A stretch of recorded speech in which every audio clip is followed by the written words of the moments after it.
Hey everyone, this is Chandni Danani and I welcome you all to Magnet Brains Hindi, एक ऐसा channel जहां आपको मिलती है स्कूल एजुकेशन बिल्कुल फ्री ऑफ कॉस्ट। यानी कि बिल्कुल ऐसा नहीं होने वाला है कि आप एक दो वीडियोस देखोगे या हाफ ऑफ द कोर्स देखोगे, उसके बाद रिमेनिंग कोर्स को पढ़ने के लिए आपको कोई पेमेंट करने की ज़रूरत है या कोई सब्सक्रिप्शन खरीदने की ज़रूरत है। ऐसा बिल्कुल भी नहीं है। यानी आप अपने घर पर बैठ के 24/7 बिना किसी रुकावट के अपने एग्जाम्स की तैयारी बहुत ही बेहतरीन तरीके से कर सकते हो मैग्नेट ब्रेन्स चैनल से। साथ ही साथ अगर आप और भी चीज़ें एक्सप्लोर करना चाहते हैं, जैसे कि इंग्लिश मीडियम के टॉपिक्स, जैसे कि extra learning, entertainment shorts, motivational shorts, या फिर एनटीएससी ओलंपियाड जैसे टॉपिक्स की प्रेपरेशन, या फिर करना चाहते हो अपने इंग्लिश को इम्प्रूव, तो ये सारी ही चीज़ें आप कर सकते हैं एक्सेस मैग्नेट ब्रेन्स के चैनल पे। बट ये सब चीज़ें आप थोड़ी सर्च करके ढूंढते फिरोगे, राइट? आपका टाइम बहुत कीमती है, तो इसीलिए वेबसाइट का ऑप्शन आपको दिया जाता है, जहां जाकर आप सिर्फ क्लिक करके वीडियोस तक बहुत आसानी से पहुंच सकते हैं। अब वेबसाइट कैसे एक्सेस करना है, वीडियोस से आसानी से कैसे पहुंचना है, वो सब मैं आपको बताऊंगी बट इस वीडियो के एंड में। But right now we can begin our today's topic, और वो क्या होने वाला है, थर्ड चैप्टर का कंप्लीट चैप्टर रिवीजन। तो हम सेकंड बुक स्टार्ट कर चुके हैं, फुटप्रिंट्स विदाउट फीट, राइट? पहले दो चैप्टर्स ऑलरेडी हम अच्छे से समझ चुके हैं, a triumph of surgery and the thieves story. But अब बारी आती है थर्ड चैप्टर की, जो बहुत ही इंटरेस्टिंग, बहुत ही मजेदार सी कहानी है, और वो है द मिडनाइट विजिटर। मिडनाइट का मतलब आधी रात, और विजिटर का मतलब कोई भी जो आपके घर पे आया हुआ है, राइट? सॉर्ट ऑफ मेहमान। अभी इधर हम बात कर रहे हैं द मिड नाइट विजिटर की, यानी यहाँ पर आने वाला है कोई एक इंसान जो कि किसी के घर में घुस जाएगा ऐसे ही, और वहाँ पर उसका जो रोल है, उसके बाद क्या होगा, आपको बहुत मजा आने वाला है। यानी मैं ना यहाँ पर आपको थोड़ी सी भी हिंट नहीं दे सकती हूँ बिगनिंग में, क्योंकि अगर आपको वो हिंट मिल गई तो फिर आपका मजा चला जाएगा। तो फटाफट से बिना किसी टाइम को वेस्ट किए हम स्टार्ट करते हैं इस टॉपिक के या इस चैप्टर के इंट्रोडक्शन से। तो देखिए, ये जो कहानी है इसके ऑथर हैं रॉबर्ट आर्थर। कौन है author? Robert Arthur. Ossible, a secret agent is expecting to get a very important report. इस पर्टिकुलर चैप्टर में एक सीक्रेट एजेंट है जिसका नाम है ऑसिबल। कौन है भैया? एक कैरेक्टर ऑसिबल, जो कि है एक सीक्रेट एजेंट। ये एक्सपेक्ट कर रहे हैं to get a very important report. इनके पास एक बहुत इंपॉर्टेंट रिपोर्ट, एक बहुत इंपॉर्टेंट दस्तावेज, एक बहुत इंपॉर्टेंट कागज जो है, पेपर जो है, वो आने वाला है। किसके पास? ये जो ऑसिबल नाम की क्या है, secret agent. Another secret agent max threatens him with a pistol demanding the report. और एक और सीक्रेट एजेंट है जिसका नाम है मैक्स। वो आके इनको धमकी देते हैं कि मुझे वो रिपोर्ट चाहिए। यानी कि इस कहानी में ऑसिबल नाम की सीक्रेट एजेंट को एक रिपोर्ट मिलने वाली है जिसका बहुत बहुत इंपॉर्टेंस है, और वहीं पर ये जो दूसरे सीक्रेट एजेंट है मैक्स, इनको भी वही रिपोर्ट चाहिए। तो वो आकर ऑसिबल को धमकाते हैं कि भैया वो रिपोर्ट मुझे दे दो। Does Ossible outwit him? अब क्या ऑसिबल इनको चकमा दे देंगे, क्या इन्हें बेवकूफ बना देंगे, या फिर इनको रिपोर्ट खोनी पड़ेगी? उसी पे पूरी कहानी है, ठीक है? तो मेन कैरेक्टर कौन है? ऑसिबल नाम के सीक्रेट एजेंट। और दूसरे कौन से कैरेक्टर हैं? मैक्स। एक और कैरेक्टर है, उसकी बात हम आगे करेंगे, ठीक है? चलो फटाफट से इसके बारे में देखते हैं। सो लेखक है रॉबर्ट आर्थर। एक गुप्त एजेंट ऑसिबल को एक बहुत ही महत्वपूर्ण रिपोर्ट मिलने की उम्मीद है। एक अन्य गुप्त एजेंट मैक्स रिपोर्ट की मांग करते हुए उसे पिस्तौल से धमकाते हैं। क्या ऑसिबल ने उसे पछाड़ दिया, यानी आउटविट कर दिया, यानी कि उसको हरा दिया? तो यही पूरी कहानी है। तो हम देखते हैं क्या होता है। अगर ये बेवकूफ बना देते हैं, जीत जाते हैं, तो कैसे जीतते हैं, दिमाग का उपयोग कैसे किया जाता है ना सही वक्त पे सही तरीके से, वो एक बहुत अच्छी तरीके से आपको पता चल जाएगा इस कहानी से। Clear? Okay. Ossible not fit any description of a secret agent Fowler had ever read. तो भैया ये जो ऑसिबल है वो किसी भी तरीके के सीक्रेट एजेंट का जो डिस्क्रिप्शन होता है ना, उसमें फिट नहीं बैठते। यानी एक सीक्रेट एजेंट से रिलेटेड बहुत सारी चीज़ें होती हैं जो किसी के दिमाग में आ जाती हैं अगर आप सीक्रेट एजेंट वर्ड रखते हो, बट ऑसिबल जो है वो डिस्क्रिप्शन में फिट नहीं बैठते हैं। Fowler had ever read. Fowler कौन है? तीसरे कैरेक्टर। फाउलर एक ऐसा इंसान है जो राइटर है, वो लिखता है कहानियां, उसने बहुत कुछ पढ़ रखा होगा, राइट? तो उसने सीक्रेट एजेंट के बारे में भी कई चीज़ें पढ़ी हैं कि सीक्रेट एजेंट ऐसे दिखते हैं, ऐसे काम करते हैं, बहुत ही ज़्यादा सस्पिशियस लाइफ होती है उनकी, बट ऐसा कुछ भी नहीं दिखा ऑसिबल में। तो डेफिनेटली उनको लग रहा था कि यार ये कहाँ से सीक्रेट एजेंट है। फाउलर फेल्ट लेट डाउन, और फाउलर को इसीलिए बहुत ज़्यादा ऐसे दुखी महसूस हो रहा था कि मतलब मैं क्या सोच के आया था कि मैं कितने सीक्रेट एजेंट की चीज़ें पता करूंगा, ऐसा होगा वैसा होगा, बट ऐसा कुछ भी नहीं हुआ। Following ऑसिबल down the musty corridor of the gloomy French hotel, सब ध्यान से सुनो, फॉलोइंग यानी पीछे पीछे जाना ऑसिबल के, down the musty corridor, musty क्या होता है जिसमें बहुत गंदी स्मेल आती है, लाइक एक दुर्गंधित, ठीक है, यानी कि बहुत दुर्गंध आ रही हो, बहुत बदबू आ रही हो कहीं से, उसे कहते हैं मस्टी। कॉरिडोर यानी गलियारा, अगर आप कभी किसी होटल में गए हो तो आपको पता होगा ऐसे गलियारा होता है, फिर इधर रूम्स होते हैं इधर रूम्स होते हैं, तो ऐसा गलियारा था जहाँ पे बहुत स्मेल आ रही थी। दूसरी बात, वो बहुत ग्लूमी था, यानी बिल्कुल भी लाइट्स वगैरह प्रॉपर नहीं थी, बहुत अंधेरा था, और वो एक फ्रेंच होटल था। A small room on 6th and top floor, ऑसिबल का एक रूम ऑलरेडी बुक्ड था जो होटल के टॉप फ्लोर पे यानी कि 6th फ्लोर पे था। यानी इस होटल के कितने फ्लोर्स हैं, 6 फ्लोर्स हैं, और उस 6th फ्लोर पे यानी टॉप फ्लोर पर रूम था किसका, ऑसिबल का। Scarcely a setting for a romantic adventure, romantic का मतलब होता है कुछ रोमांचकारी, यानी कि कुछ तो एक्साइटिंग एडवेंचर, तो वैसा कुछ भी नहीं दिख रहा था। स्केर्सली मतलब मुश्किल से, ना के बराबर। तो ये जो पूरी सेटिंग थी ना वो एक एडवेंचर को लेकर कि भैया सीक्रेट एजेंट है, ऐसा तो कुछ वाइब ही नहीं आ रहा था, तो बहुत अजीब लग रहा था वो पूरा इन्वायरमेंट, वातावरण।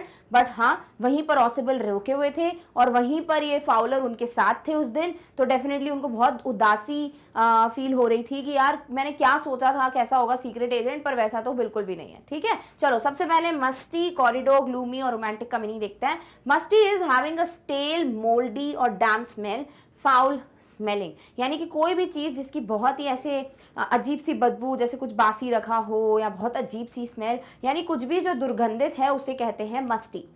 Corridor is a long passage in a building from which down Leeds into rooms, यानी कि एक पूरा गलियारा कॉरिडोर जहां पर आपके बहुत सारे फिर आसपास रूम्स होते हैं, उसे कहते हैं कॉरिडोर। नेक्स्ट वर्ड है ग्लूमी। ग्लूमी मीन्स डार्क और poorly lit, especially so as to appear depressing और फ्राइटनिंग, बहुत ही कम लाइट्स होना, जैसे कि वो बहुत डरावना लगे या बहुत ही ऐसा उदास टाइप का माहौल हो, तो समथिंग जहाँ पे लाइट्स नहीं है प्रॉपर। तो ये जो कॉरिडोर था ना, वहाँ पर ये जो पूरा होटल ही था, यहाँ पे लाइट्स की बहुत कमी थी, यानी बहुत ही पुअर लिट था, पुअरली लिट था।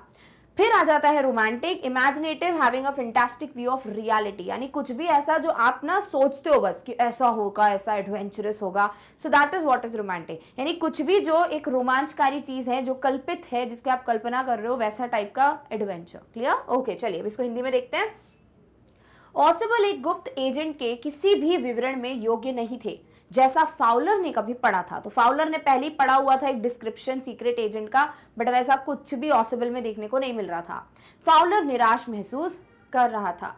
दुर्गंधित अंधकारपूर्ण फ्रांसीसी होटल के गलियारे में ऑसिबल के पीछे जाते हुए एक छोटा सा कमरा था, छठी और सबसे ऊपर की मंजिल पर, यानी छठी मंजिल वो सबसे बड़ी, सबसे ऊपरी मंजिल।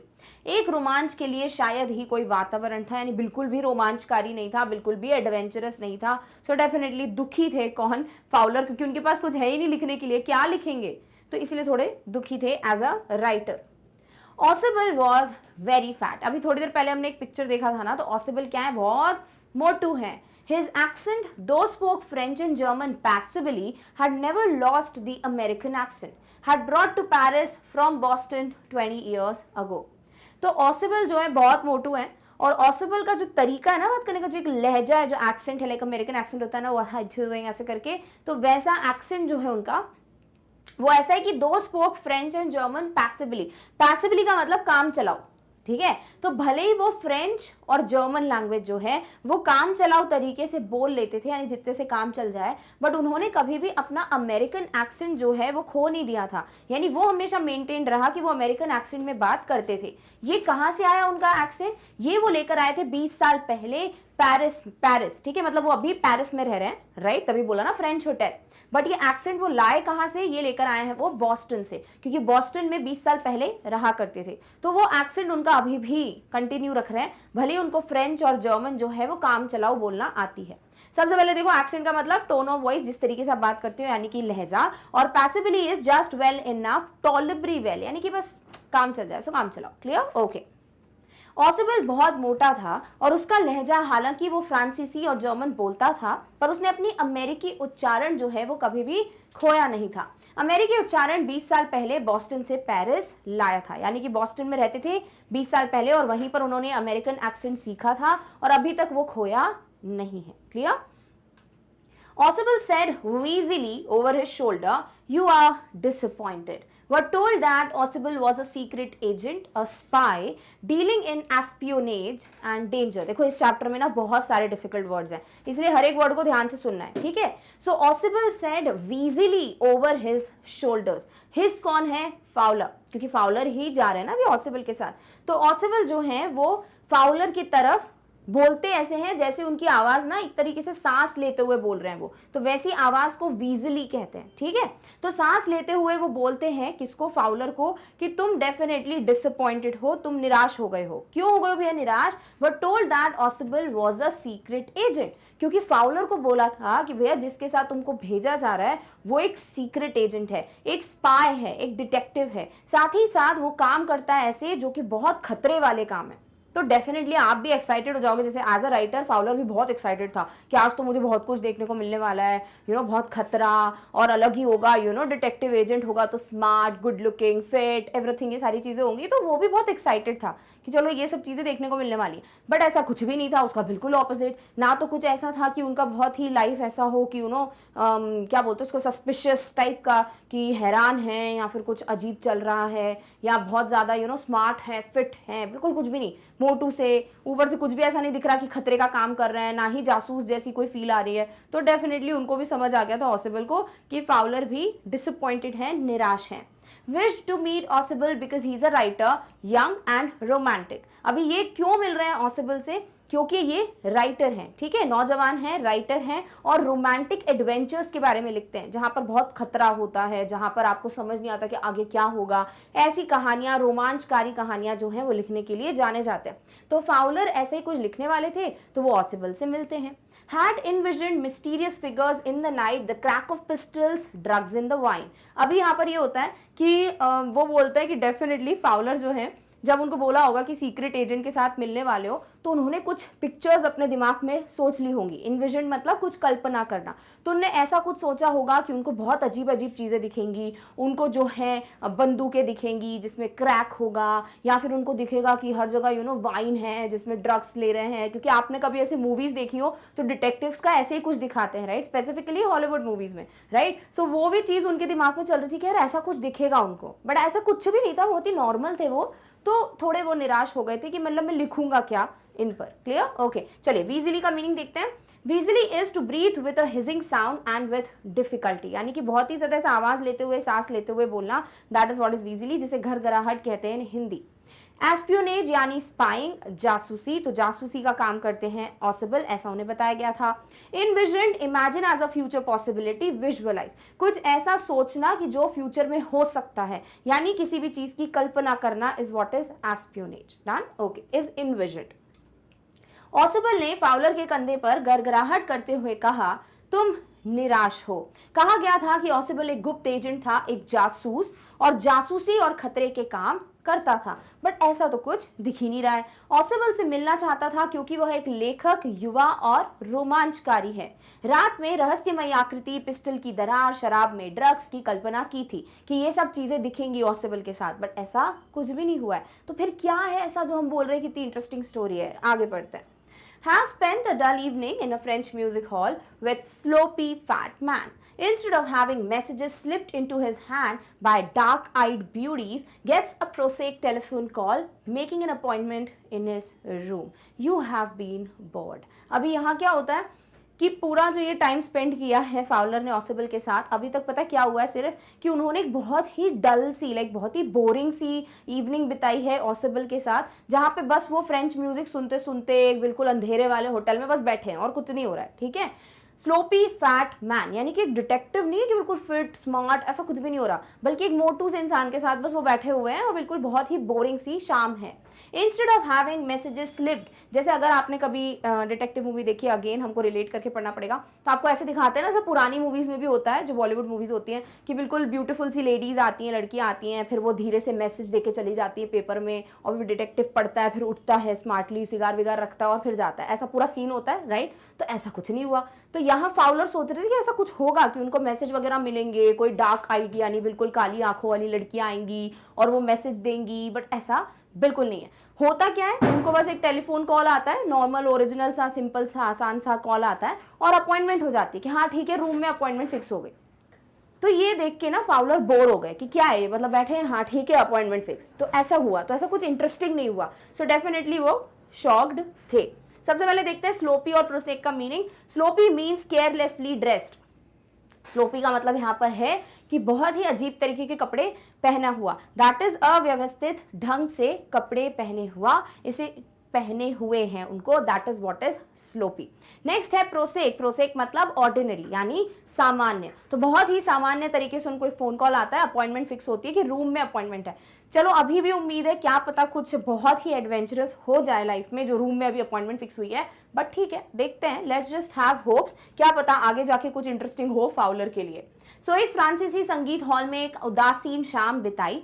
अव्यवस्थित ढंग से पहने हुए मोटा आदमी काली आंखों वाली सुंदरियों द्वारा संदेशों को उसके हाथ में देने के बजाय, बल्कि क्या होता है, अपने कमरे में समादेश, समादेश क्या होता है, अपॉइंटमेंट, ठीक है। तो अपॉइंटमेंट इज व्हाट इज समादेश, यानी किसी भी चीज के लिए जब आपको समय मिल जाता है उस उपदेश को पूरा करने के लिए, समझ रहे हो, समय उपदेश, that is what is appointment, done, के लिए एक सामान्य फोन कॉल प्राप्त करता है। सो ये सब चीजों से तुम उब चुके हो, ऐसा ऑसिबल फाउलर को बोलते हैं। यानी ऑसिबल भी समझ गया कि फाउलर ने बहुत कुछ इमेजिन किया होगा, बट ऐसा कुछ नहीं हो रहा है, तो वो डेफिनेटली बोर हो गया, ठीक है।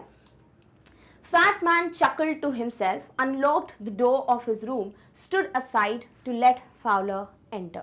अब होता क्या है कि ये जो मोटे से आदमी है यानी ऑसिबल है, तो वो अपने आप में हंस रहे हैं अभी, क्योंकि उनको ये लग रहा है कि अरे तुमने तो ये सोचा होगा, ऐसा कुछ नहीं हुआ, हा हा हा, तो ऐसे करके वो हंस रहे हैं।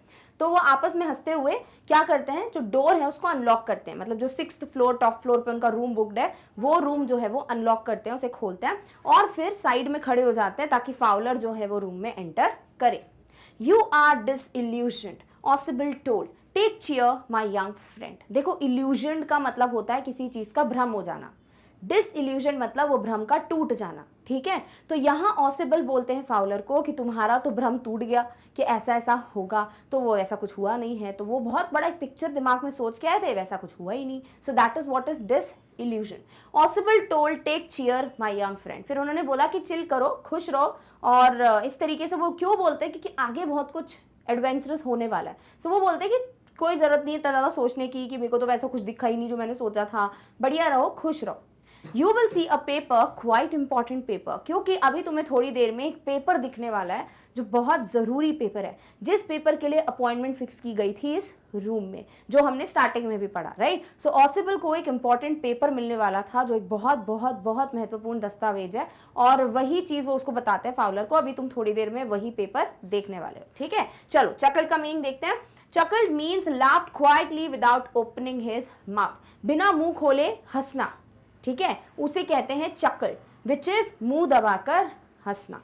डिसइल्यूजन, डिसअपॉइंटेड इन समवन और something that one discovers to be less good than one believed. आप किसी के बारे में कुछ सोच रहे थे कि ऐसा ऐसा होगा, बट वैसा कुछ नहीं हो, तो आपका जो एक भ्रम था वो टूट जाएगा, that is what is disillusion, भ्रम मुक्त। Clear, okay. मोटा आदमी अपने आप से हंसा, अपने कमरे का दरवाजा खोल दिया और फाउलर को अंदर जाने के लिए एक तरफ खड़ा हो गया, मतलब वो एक साइड खड़े हो जाते कि फाउलर ताकि एंटर हो जाए।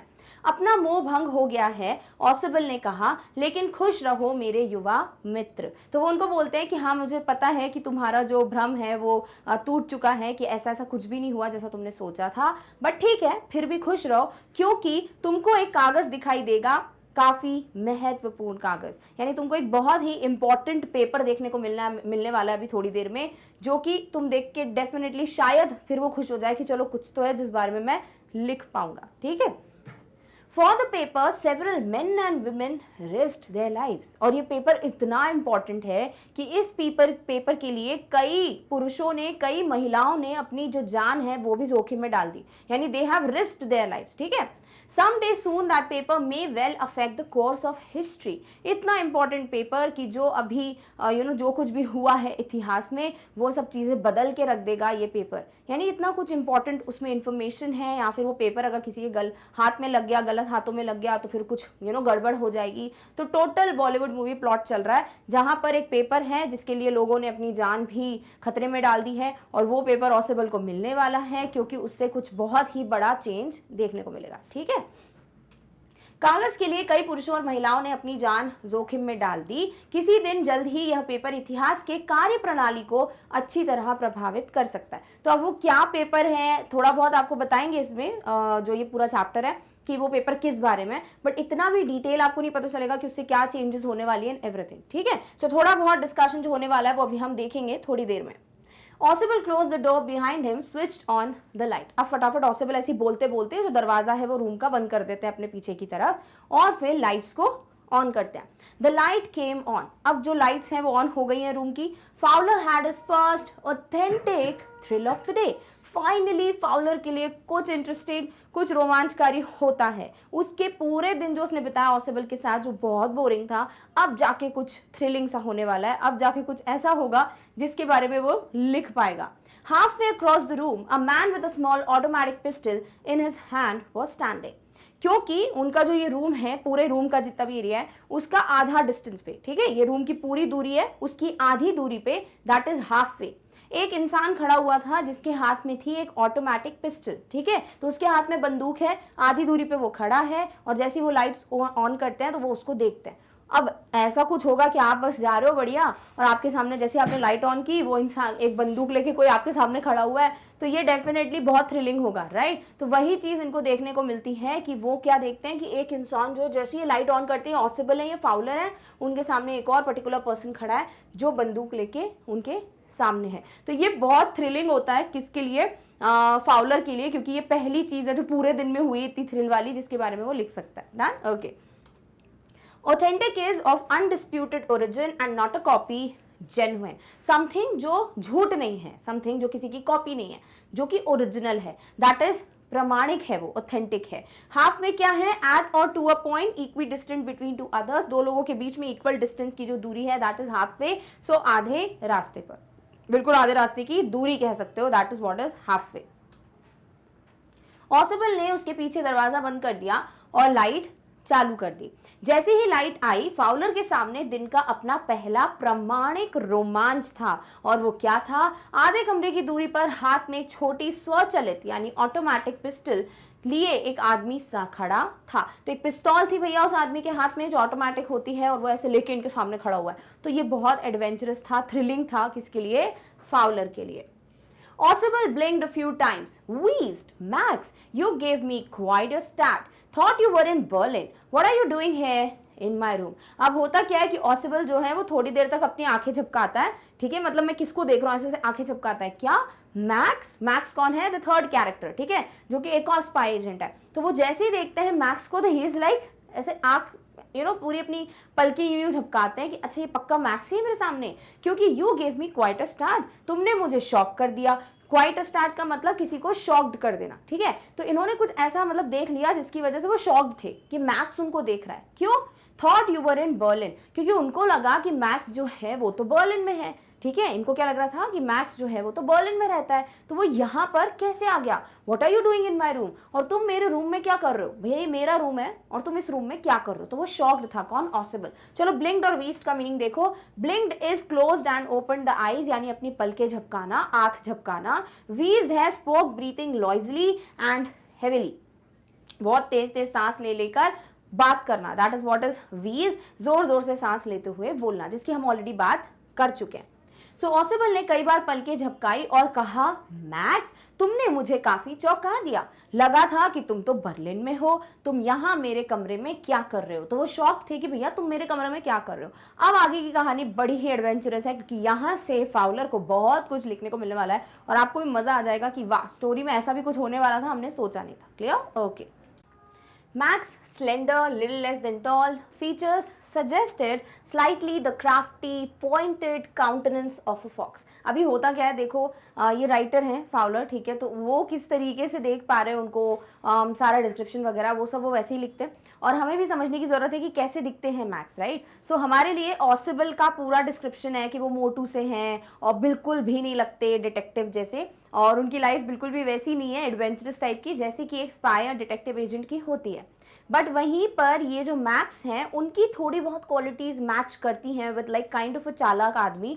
सो ये जो मैक्स हैं वो स्लेंडर हैं, यानी पतले से हैं, लिटिल लेस देन टॉल, यानी बहुत ज़्यादा लंबी हाइट नहीं है उनकी, बट हाँ अच्छी हाइट है। सो बहुत ज़्यादा टॉल भी नहीं है एंड शॉर्ट भी नहीं है, अच्छी सी हाइट है उनकी। Feature suggested slightly the crafty. Crafty का मतलब क्या होता है, जो लोग बड़े चालाक होते हैं ना, कि मतलब उनकी शक्ल पे ही दिखता है कि ये इंसान जो है बिल्कुल बहुत टेढ़ा है सॉर्ट ऑफ, तो वो होते हैं क्राफ्टी, ठीक है। सो ये जो मैक्स हैं उनकी शक्ल पे ही दिख रहा था कि ये बहुत बहुत चंट, बहुत चालाक व्यक्ति हैं। Suggested like kind of a countenance of a fox. Fox क्या होती है, लोमड़ी। आपने कभी भी बचपन में लोमड़ी की कहानी सुनी होगी तो वो उसकी चालाकी से ही रिलेटेड होती है ना, कि लोमड़ी चालाक होती है, वैसे ही उसकी शक्ल पे दिख रहा था मैक्स के कि ये भी बहुत ज़्यादा चालाक है। Aside from the gun nothing specially menacing, यानी कि उसके हाथ में जो गन थी, जो पिस्तौल थी, उसके अलावा और कुछ भी नहीं था जिससे आप डर जाओ मैक्स से। यानी मैक्स भी ऐसे नहीं थे कि मतलब आप देख के बोलोगे अरे बाप रे इससे तो डर लग रहा है, नहीं, बहुत ही नॉर्मल से आम से आदमी दिख रहे थे वो, बट उनके हाथ में जो बंदूक थी ना, बस वो चीज़ थी जिससे कोई भी डर जाएगा बस। यानी कि स्पाई जैसी जो डरावनी या वैसी जो क्वालिटीज़ होती हैं वैसी कुछ भी नहीं दिख रही थी मैक्स में भी। Clear, okay. चलिए सबसे पहले स्लेंडर और काउंटेनेंस का मीनिंग देखते हैं। Slender is lean and thin, यानी दुबला पतला। Countenance is a persons face और फेशियल एक्सप्रेशन, यानी कि जिसे कहेंगे मुखाकृति, यानी कैसे चेहरा कैसे है, शक्ल कैसी दिख रही है, दैट इज व्हाट इज, कि वो फॉक्स जैसी दिख रही थी, यानी लोमड़ी जैसी शक्ल थी उनकी, यानी कि बिल्कुल वैसे नहीं जैसे समझ रहे हो, वैसे ही फीचर्स दिख रहे थे कि भाई वो चंट चालाक टाइप का जो है वैसे दिख रहे थे मैक्स। Clear, okay. मैक्स पतला था, लंबे से थोड़ा कम, विशेषताओं के साथ जो एक लोमड़ी के जैसा चालाक नुकीले चेहरे का सुझाव दे रहा था। उसके बारे में था कि बंदूक से अलग विशेष रूप से खतरनाक कुछ भी नहीं था, यानी कि बंदूक के अलावा और कुछ भी खतरनाक नहीं था मैक्स के बारे में। आप बिल्कुल भी नहीं डरेंगे उनसे, अगर वो अपनी बंदूक हटा दें तो आपको उनसे डर नहीं लगेगा, बट हाँ वो बंदूक निकालेंगे तो ऑब्वियसली उससे आप डर जाओगे, ठीक है। The report max murmured. अब मैक्स क्यों आए हुए हैं ऑसिबल के पास, ऑब्वियसली उस रिपोर्ट को लेने, उन दस्तावेज या उन कागजों को लेने जो कि ऑसिबल को थोड़ी देर में मिलने वाले थे।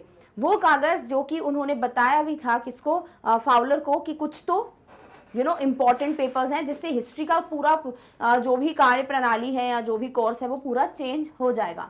सो ये जो मैक्स है वो भी धीरे से खुसफुसा के बोलते हैं कि रिपोर्ट, यानी कि वो रिपोर्ट का है, मुझे वो पेपर चाहिए। Report that is being brought to you tonight concerning some new missiles, यानी उस पेपर में मिसाइल के बारे में कुछ दिया था। ऑब्वियसली मिसाइल्स आप समझ सकते हो क्यों बोला कि हिस्ट्री का पूरा कोर्स बदल के रख देंगे, बिकॉज मिसाइल्स कैन डिस्ट्रॉय और कैन मेक समथिंग, राइट। सो वही चीज़ है कि यहाँ पर वो रिपोर्ट जिसमें कुछ मिसाइल्स के बारे में दिया हुआ था वो मिलने वाली थी किसको, ऑसिबल को, और इसकी जानकारी किसको पता चल गई भाई, मैक्स को। तो मैक्स बोलते हैं वही रिपोर्ट जो तुम लेकर आए हो आज रात को जिसमें मिसाइल्स के बारे में दिया हुआ है वो रिपोर्ट मुझे दे दो। वो take it from you will be safer in my hands than in yours. तो यहाँ पे मैक्स बड़े स्टाइल मारते हुए बोलते हैं कि वो कागज मुझे दे दो क्योंकि वो मेरे पास ज्यादा सुरक्षित रहेंगे। तो वैसा टाइप का बॉलीवुड प्लॉट चल रहा है, ठीक है। तो यहाँ पर मैक्स आके बोलते हैं कि मुझे वो पेपर दो जिसमें मिसाइल्स के बारे में दिया हुआ है, क्योंकि मुझे लगता है कि वो पेपर मेरे हाथ में ज्यादा सुरक्षित रहेंगे एज कम्पेयर टू जैसे वो तुम्हारे हाथ में रहने वाले हैं। क्लियर, चलो मिसाइल्स का मीनिंग देखते हैं। Missiles means weapons directed by remote control और ऑटोमेटिकली, यानी कि प्रेक्षाप शास्त्र, ठीक है, दिस इज शास्त्र, if you can remember, if you can read, sorry, so this is what is missile, ठीक है, प्रेक्षिप शास्त्र। तो ये जो भी अस्त्र शास्त्र होते हैं मिसाइल, तो वैसे आपको ओरिजिनली इंग्लिश में ज़्यादा अच्छे से क्लियर है। सो वो उसके बारे में उन पेपर में लिखा हुआ था जो कि वो चाह रहे थे मैक्स कि उनको मिल जाए। मे बी उसी पे बेस्ड कुछ होने वाला है, या तो वो बहुत कनिंग है तो वो उसका दुरुपयोग करेंगे, मे बी ऑसिबल को इसलिए दे रहे हो पेपर्स क्योंकि वो ढंग से रखेंगे, वो जो भी चीज़ें वो हमको नहीं बताई गई हैं, बट येस वही पेपर्स मांगने के लिए वो आए थे। सो रिपोर्ट जो है वो चाहिए थी उनको, तो मैक्स बड़बड़ाते हैं रिपोर्ट, कुछ नई मिसाइलों के बारे में जो रिपोर्ट आज रात तुम्हारे पास लाई जा रही है। सोचा कि तुमसे ले लूं, तुम्हारे से ज्यादा मेरे हाथों में वो रिपोर्ट्स या वो कागज ज्यादा सुरक्षित रहेंगे। तो इस तरीके से वो बोलते कि भैया वो पेपर मुझे ही दे दो क्योंकि मेरे पास ज्यादा सुरक्षित रहेंगे as compare to in your hands. Clear? Okay. Oswald moved to an armchair and sat down heavily. Going to raise the devil with the management, said grimly. अभी ये जो ऑसिबल हैं वो जाते हैं बिल्कुल स्टाइल में, ऐसे आपने देखा होगा कि कभी जैसे कोई विलन आता है बोलता है कि अरे मेरे को पता चल गया है, ऐसे सब पेपर दे दो, तो हीरो फिर वो 4-5 बार से चल के जाते हैं, जूतों की आवाज़ें आती हैं, फिर आराम से बैठे आते हैं कुर्सी पे, फिर स्टाइल में अपना जवाब देते हैं, राइट। तो वैसे ही ऑसिबल जो है इसे कहते हैं आर्म चेयर, जिसपे आप हाथ रख सकते हो ना, आम मतलब आम, ठीक है, आम मतलब हाथ, और ये जो चेयर होती है ना इस पे बने होते हैं आर्म्स, आप यहाँ पे हाथ रख के आराम से बैठ सकते हो। तो ऑसिबल जो है वो इस आर्म चेयर पे बैठ जाते हैं और बहुत ही जोर से बैठते हैं, वैसे ही मोटू से हैं, ठीक है। तो वो जाके बैठते हैं और going to raise the devil with the management said grimly, और वो बहुत ही सीरियसली बोलते हैं कि आज मैं जो ये मैनेजमेंट है, ठीक है, जो भी मतलब पूरा मैनेज करते हैं होटल का काम, मैं उनको जाकर बहुत ज़्यादा चिल्लाने वाला हूँ, या मैं बहुत ज़्यादा शोर शराबा करूँगा, लड़ाई करूँगा मैनेजमेंट के साथ। क्यों लड़ाई करने वाले उसकी बात करेंगे, पहले ये सब मीनिंग्स देख लो। रेज द डेविल का मतलब क्या होता है, मेक अ नॉइजी डिस्टर्बेंस, यानी बहुत ज्यादा शोर शराबा करना, that is what is raise the devil. और grimly means in a very serious, glooming और डिप्रेसिंग मैनर, यानी या तो बहुत ज्यादा सीरियस या बहुत ही ज्यादा डिप्रेस तरीके से बोलना। यहाँ पर डिप्रेसिंग वाला मीनिंग नहीं है, यहाँ पे सीरियस वाला मीनिंग है, ठीक है, यानी बहुत ही गंभीर रूप से उन्होंने बोला कि आज तो मैं मैनेजमेंट से लड़ाई करने वाला हूं। क्या था रीजन, पढ़ेंगे, पहले इसको हिंदी में देखते हैं। ऑसिबल एक कुर्सी की ओर बढ़ा और जोर से बैठ गया, प्रबंधन के साथ लड़ने वाला था, गंभीर रूप से कहा कि भैया आज तो मैं मैनेजमेंट को नहीं छोड़ने वाला हूं। क्यों नहीं छोड़ने वाले हैं, क्योंकि second time in a month somebody has got into my room through that nuisance of her balcony। क्योंकि वो बोलते हैं कि भैया इस महीने में ना दूसरी बार हो रहा है ऐसा कि वो जो ये अजीब सी दुष्ट बालकनी है उससे कोई मेरे रूम में एंटर कर गया है, यानी कि उस बालकनी से पहले भी उनके रूम में कोई आ चुका है और इस बार वो कहना चाह रहे थे कि मैक्स उस बालकनी से एंटर हुआ है। Fowler's eyes went to the single window of the room. अभी फाउलर है जो राइटर हैं, अभी इनकी बातें सुन रहे हैं, ठीक है, तो वो देखने लगते हैं कि बालकनी किधर है। उनको क्या दिखता है कि एक बस खिड़की बनी हुई है, एक विंडो बनी हुई है रूम में, उसके अलावा बालकनी है किधर। तो वो देखने लगते हैं कि भैया कौन सी बालकनी की बात कर रहे हैं। Was an ordinary window balcony, max said with a rising inflection. तो यहाँ पर ये जो पर्टिकुलर खिड़की बनी हुई थी, that was the only thing in the room. तो ये भी सोच रहे थे कि यार ये तो अजीब सी बस एक सिंपल सी खिड़की है, अभी उधर से बालकनी जैसे तो कुछ लग नहीं रहा है कि बना हुआ होगा। अभी मैक्स भी शॉक्ड हो जाते हैं, बालकनी है मतलब मैं बालकनी से आऊं, ऐसा बोलना चाह रहे हो, with a rising inflection. Inflection क्या होता है, एक तरीका जिससे आप उस शब्द को बोलते हो। जैसे बहुत तरीके होते हैं, आप कभी कुछ प्रश्न पूछ रहे हो तो आप उस तरीके से उस टोन में पूछोगे, आप सीधे सीधे कुछ सुना दे रहे हो तो आप पूर्ण विराम वाली जो फुल स्टॉप वाली टोन है वैसा कुछ बोलोगे। तो यहाँ पे भी इन्फ्लेक्शन मतलब कि वो उस तरीके से पूछते हैं बालकनी मतलब मैं उससे थोड़ी आया हूँ, तो वो जो टोन है that is what is inflection.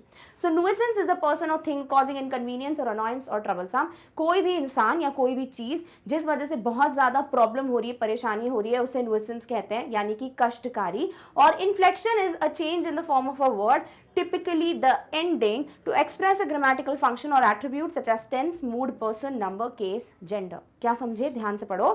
Change in the form of a word, किसी भी शब्द को जैसे बोला जाता है वो थोड़ा बदलाव करके बोलना। To express a grammatical function, या तो आप कुछ व्याकरण रिलेटेड बता रहे हो, फुल स्टॉप हो गया, एक्सक्लेमेटरी हो गया, क्वेश्चन मार्क हो गया, या तो वो आप बताना चाह रहे हो शब्द में कि भैया मैं इस तरीके से पूछ रहा हूँ या बोल रहा हूँ, या फिर आप टेंस जो हम पढ़ते हैं प्रेजेंट पास्ट फ्यूचर, ठीक है, जो काल पढ़ते हैं, या फिर मूड कि किस तरीके से वो बोलना चाह रहा है स्पीकर, या सिमिलरली कोई पर्सन, नंबर या कोई भी जेंडर, उस पे बेस्ड अगर आपको कोई वर्ड को चेंज करके बोलना होता है, that is what is inflection. Clear, alright. महीने में दूसरी बार उस कष्टकारी छज्जे से यानी बालकनी से कोई मेरे कमरे में घुस आया है और इसीलिए मैं जो हूं मैनेजमेंट के साथ, प्रबंधक के साथ लड़ने वाला हूं।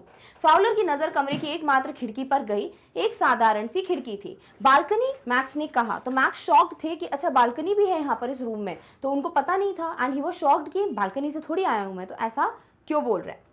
नो, अ पास की, did not know about the balcony. तो वो बालकनी से नहीं आया था बल्कि वो एक मास्टर की से आए थे। पास की का मतलब क्या होता है, एक मेन चाबी, मास्टर की, जिसे कोई भी दरवाजा खुल जाता है, ठीक है। Did not know about the balcony, भाई मुझे बालकनी के बारे में पता नहीं था, मैं तो उस चाबी से खोल कर आया हूँ इस गेट को। Might have saved me some trouble had I known. और अगर मुझे पता होता, मैक्स बोलता है, अगर मुझे बालकनी के बारे में पता होता ना तो मैं ये थोड़ा बहुत जो खतरा था ना उससे बच जाता, यानी मैं बढ़िया बालकनी से चढ़ के आ जाता। Ausable said with extreme irritation, not my balcony belongs to the next apartment. तो ऑसिबल बहुत ही ज्यादा से चिड़चिड़ाते हुए बोलते हैं कि मेरे रूम की बालकनी की बात नहीं कर रहा हूं, मैं बात कर रहा हूं जो मेरे जस्ट बगल में अपार्टमेंट है, जो नेक्स्ट बगल में घर बना हुआ है उसकी बालकनी की, जो मेरे कमरे से बिल्कुल लगी हुई है, तो मैं उसकी बात कर रहा हूँ, मेरे कमरे में थोड़ी बालकनी है। तो वैसे इरिटेट होकर बोलता है। सबसे पहले पास की का मीनिंग देखते हैं। पास की इज अ मास्टर की विच इज अ गुप्त चाबी, यानी ऐसी चाबी जो आप कहीं पे भी लगा के यूज कर सकते हो और वो डोर ओपन हो जाएगा। नहीं, एक गुप्त चाबी। बालकनी के बारे में मुझे पता नहीं था, मुझे पता होता तो शायद मुझे कोई परेशानी नहीं होती तुम्हारे कमरे में आने में। ऑसिबल ने अत्यधिक चिड़चिड़ाहट के साथ कहा, मेरी बालकनी नहीं, अगले अपार्टमेंट से संबंधित बालकनी है, मैं उसकी बात कर रहा हूँ। तो वो अपना पॉइंट क्लियर कर रही है, तुमको भी खिड़की दिख रही है, फाउलर को भी खिड़की दिख रही है, तो बालकनी है किधर? अरे बालकनी बगल में है, जिससे आप खिड़की के थ्रू फिर अंदर आ जाओगे। Clear? Glanced explanatorily at Fowler, this room used to be a part of a large unit, and the next room through that door there used to be the living room. अब ये जो है ऑसिबल Fowler की तरफ बिल्कुल ऐसे देखते हैं जैसे वो उसको समझा रहे हैं, ठीक है। ग्लैंस्ड मतलब देखना, एक्सप्लेनेटरीली समझाते हुए देखते हैं और बोलते हैं कि भाई ये जो रूम है ना मेरा, ये जो कमरा है 6th फ्लोर पे, ये एक बहुत बड़े यूनिट का, बहुत बड़े रूम का हिस्सा हुआ करता था। एंड द नेक्स्ट रूम, जो अगला रूम है इसके जस्ट बगल में, through that door there used to be the living room, और वहां पर एक दरवाजा है जहां से एक लिविंग रूम हुआ करता था, यानी एक पूरा बड़ा सा ये रूम था। Had the balcony extends under my window now, can get onto it from the empty room 2 doors down. और मेरा अब जो ये जो कमरा है, जो लिविंग रूम हुआ करता था, यहाँ पर एक बालकनी है जो मेरे कमरे की विंडो के नीचे है, ठीक है। एक्सटेंड्स अंडर माय विंडो, यानी मेरी खिड़की है, खिड़की के बाहर ही नीचे की तरफ बालकनी बनी हुई है। Can get on to it from the empty room 2 doors down, यानी 2 दरवाजे नीचे जो रूम है वहां से आप मेरी बालकनी में एंटर कर सकते हो। इस तरीके से बालकनी बनी हुई है। Somebody did last month, management promised to block it off, they have it. तो ये फाउलर को देखकर समझा रहे हैं कि भैया यहाँ पर है ना, पिछले महीने में भी ऐसी कोई हुआ था, लास्ट मंथ, यस, पिछले महीने भी कोई ऐसे ही मेरे रूम में एंटर कर गया था उस बालकनी से, बट अब जो है मैनेजमेंट ने मुझसे प्रॉमिस किया था कि वो ब्लॉक कर देंगे उस बालकनी को या उस रास्ते को, बट उन्होंने ब्लॉक नहीं किया है, तभी तो मैक्स मेरे रूम में आ गया है। क्लियर? तो वो ऐसे एक्सप्लेन कर रहे हैं ताकि अगर इनको कोई डाउट आए भी मन में कि क्या बालकनी कैसे हुई बालकनी, तो वो पूरा उन्होंने कहानी एक्सप्लेन कर दी।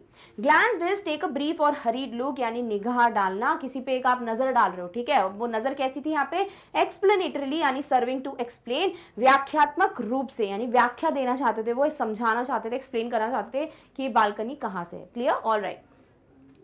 फाउलर पर व्याख्यात्मक रूप से देखा, यह कमरा एक बड़ी इकाई का हिस्सा हुआ करता था और अगला कमरा उस दरवाजे से होकर रहने का कमरा हुआ करता था। तो भैया ये जो रूम है, ठीक है, इसी के नीचे 2 रूम्स है, वहां सर ये बालकनी से आप मेरे रूम में एंटर कर सकते हो, वैसे एक्सप्लेन करते हैं। बालकनी थी अब मेरी खिड़की के नीचे फैली हुई है, 2 दरवाजे नीचे खाली कमरे से उस पर चढ़ सकते हैं, यानी अगर किसी को एंटर करना है तो वो भी समझा रहे वो, ताकि इनको डाउट ना आए कि है मैं बालकनी से एंटर करूंगा कैसे। तो पूरी उन्होंने बताया, एक्सप्लेन किया, ताकि हमको भी ना रहे डाउट कि भाई कैसे कोई बालकनी से एंटर कर पाएगा, और ना मैक्स या फाउलर को कोई भी क्वेरी आए।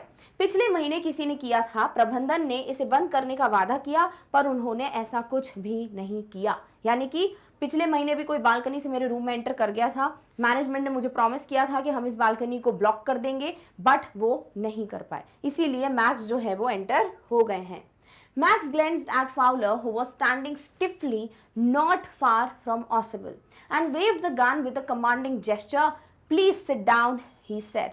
अब होता क्या है, मैक्स जो है, जो दूसरे स्पाई एजेंट है, वो फाउलर की तरफ देखते हैं, फाउलर की तरफ, जो कि कहाँ खड़ा हुआ है? स्टिफली नॉट फार फ्रॉम ऑसिबल, जो ऑसिबल से ज्यादा दूरी पे नहीं बट थोड़ी दूरी पे खड़े हुए थे, और बिल्कुल एक जगह जमे हुए हों जैसे, क्योंकि वो थोड़ी, उनको थोड़ी आदत है बंदूकों की और ऐसे कुछ हो, बिल्कुल खतरे वाली कोई कंडीशन की, तो वो थोड़े ऐसे हो गए कि क्या हो रहा है, तो वो बहुत डर गए हैं, सॉर्ट ऑफ कह लेना चाहिए, ताकि वो प्रूफ हो रहा है, बिकॉज स्टिफली इज एक ही जगह स्थिर खड़े हो, आप हिल ही नहीं रहे हो, तो वो वैसे खड़े हुए थे। एंड मैक्स जो है वो अपनी जो बंदूक है वो उसकी तरफ ऐसे वेव करते हुए, ठीक है, ऐसे कि बैठ जाओ ऐसे करके, ठीक है, तो ये उनके हाथ में बंदूक है और वो स्टाइल मारते हुए उसको बंदूक दिखाते हुए बोलते हैं, वो भी एक कमांडिंग जेस्चर के साथ कि भैया मैं तुम्हें ऑर्डर दे रहा हूं, चुप करके फॉलो करो, और वो बोलते हैं प्लीज सिट डाउन, नीचे बैठ जाओ। क्लियर? अब फटाफट से देखते हैं स्टिफली का मीनिंग।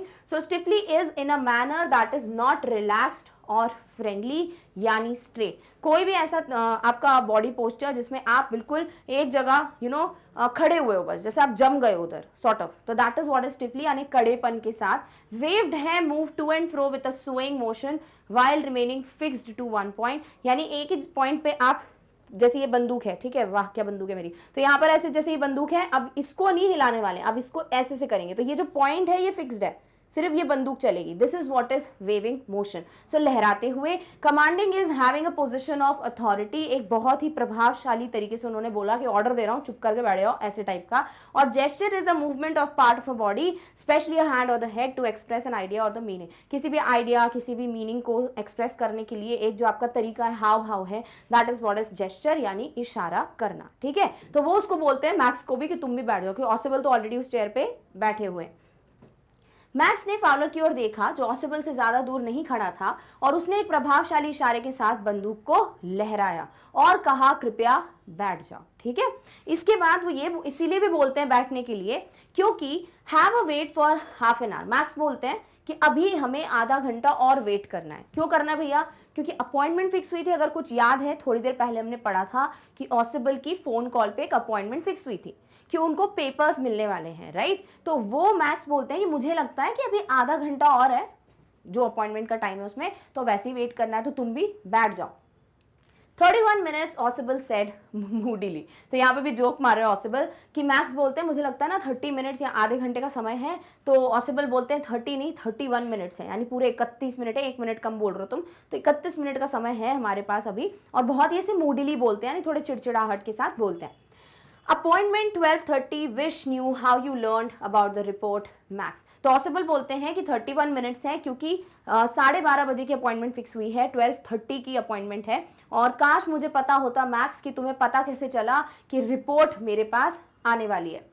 मैक्स स्माइल्ड ईविली, और मैक्स बहुत ही जैसे विलन टाइप की एक नहीं होता हंसने का तरीका, वैसे ही बहुत ही ऐसे शैतानों टाइप की स्माइल देकर वो बोलते हैं wish we knew how your people got the report, no harm has been done, will get it back tonight. तो मैक्स बोलते हैं कि काश मुझे भी पता होता कि तुम्हारे लोगों को पता कैसे चला रिपोर्ट के बारे में, बट ठीक है, मेरा अभी कोई नुकसान तो हुआ नहीं है, आज रात को मुझे वैसे ही रिपोर्ट्स मिल जाएंगी।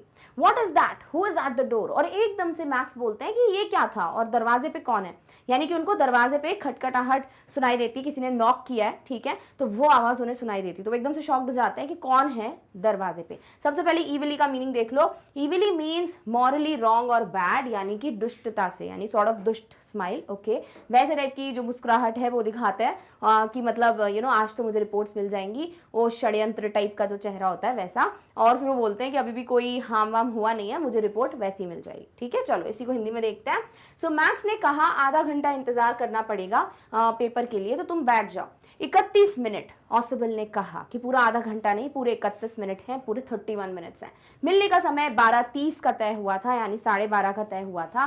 काश पता होता कि तुम्हें रिपोर्ट के बारे में कैसे पता चला मैक्स, काश मुझे पता चलता कि तुम्हें रिपोर्ट के बारे में कैसे पता चला है मैक्स। तो मैक्स जो है वो बहुत बुरी तरीके से मुस्कुराते हैं और कहते हैं काश हमें भी पता होता कि तुम्हारे लोगों को रिपोर्ट कैसे मिली, बट कोई नुकसान नहीं हुआ है, आज रात को रिपोर्ट मुझे मिल जाएगी।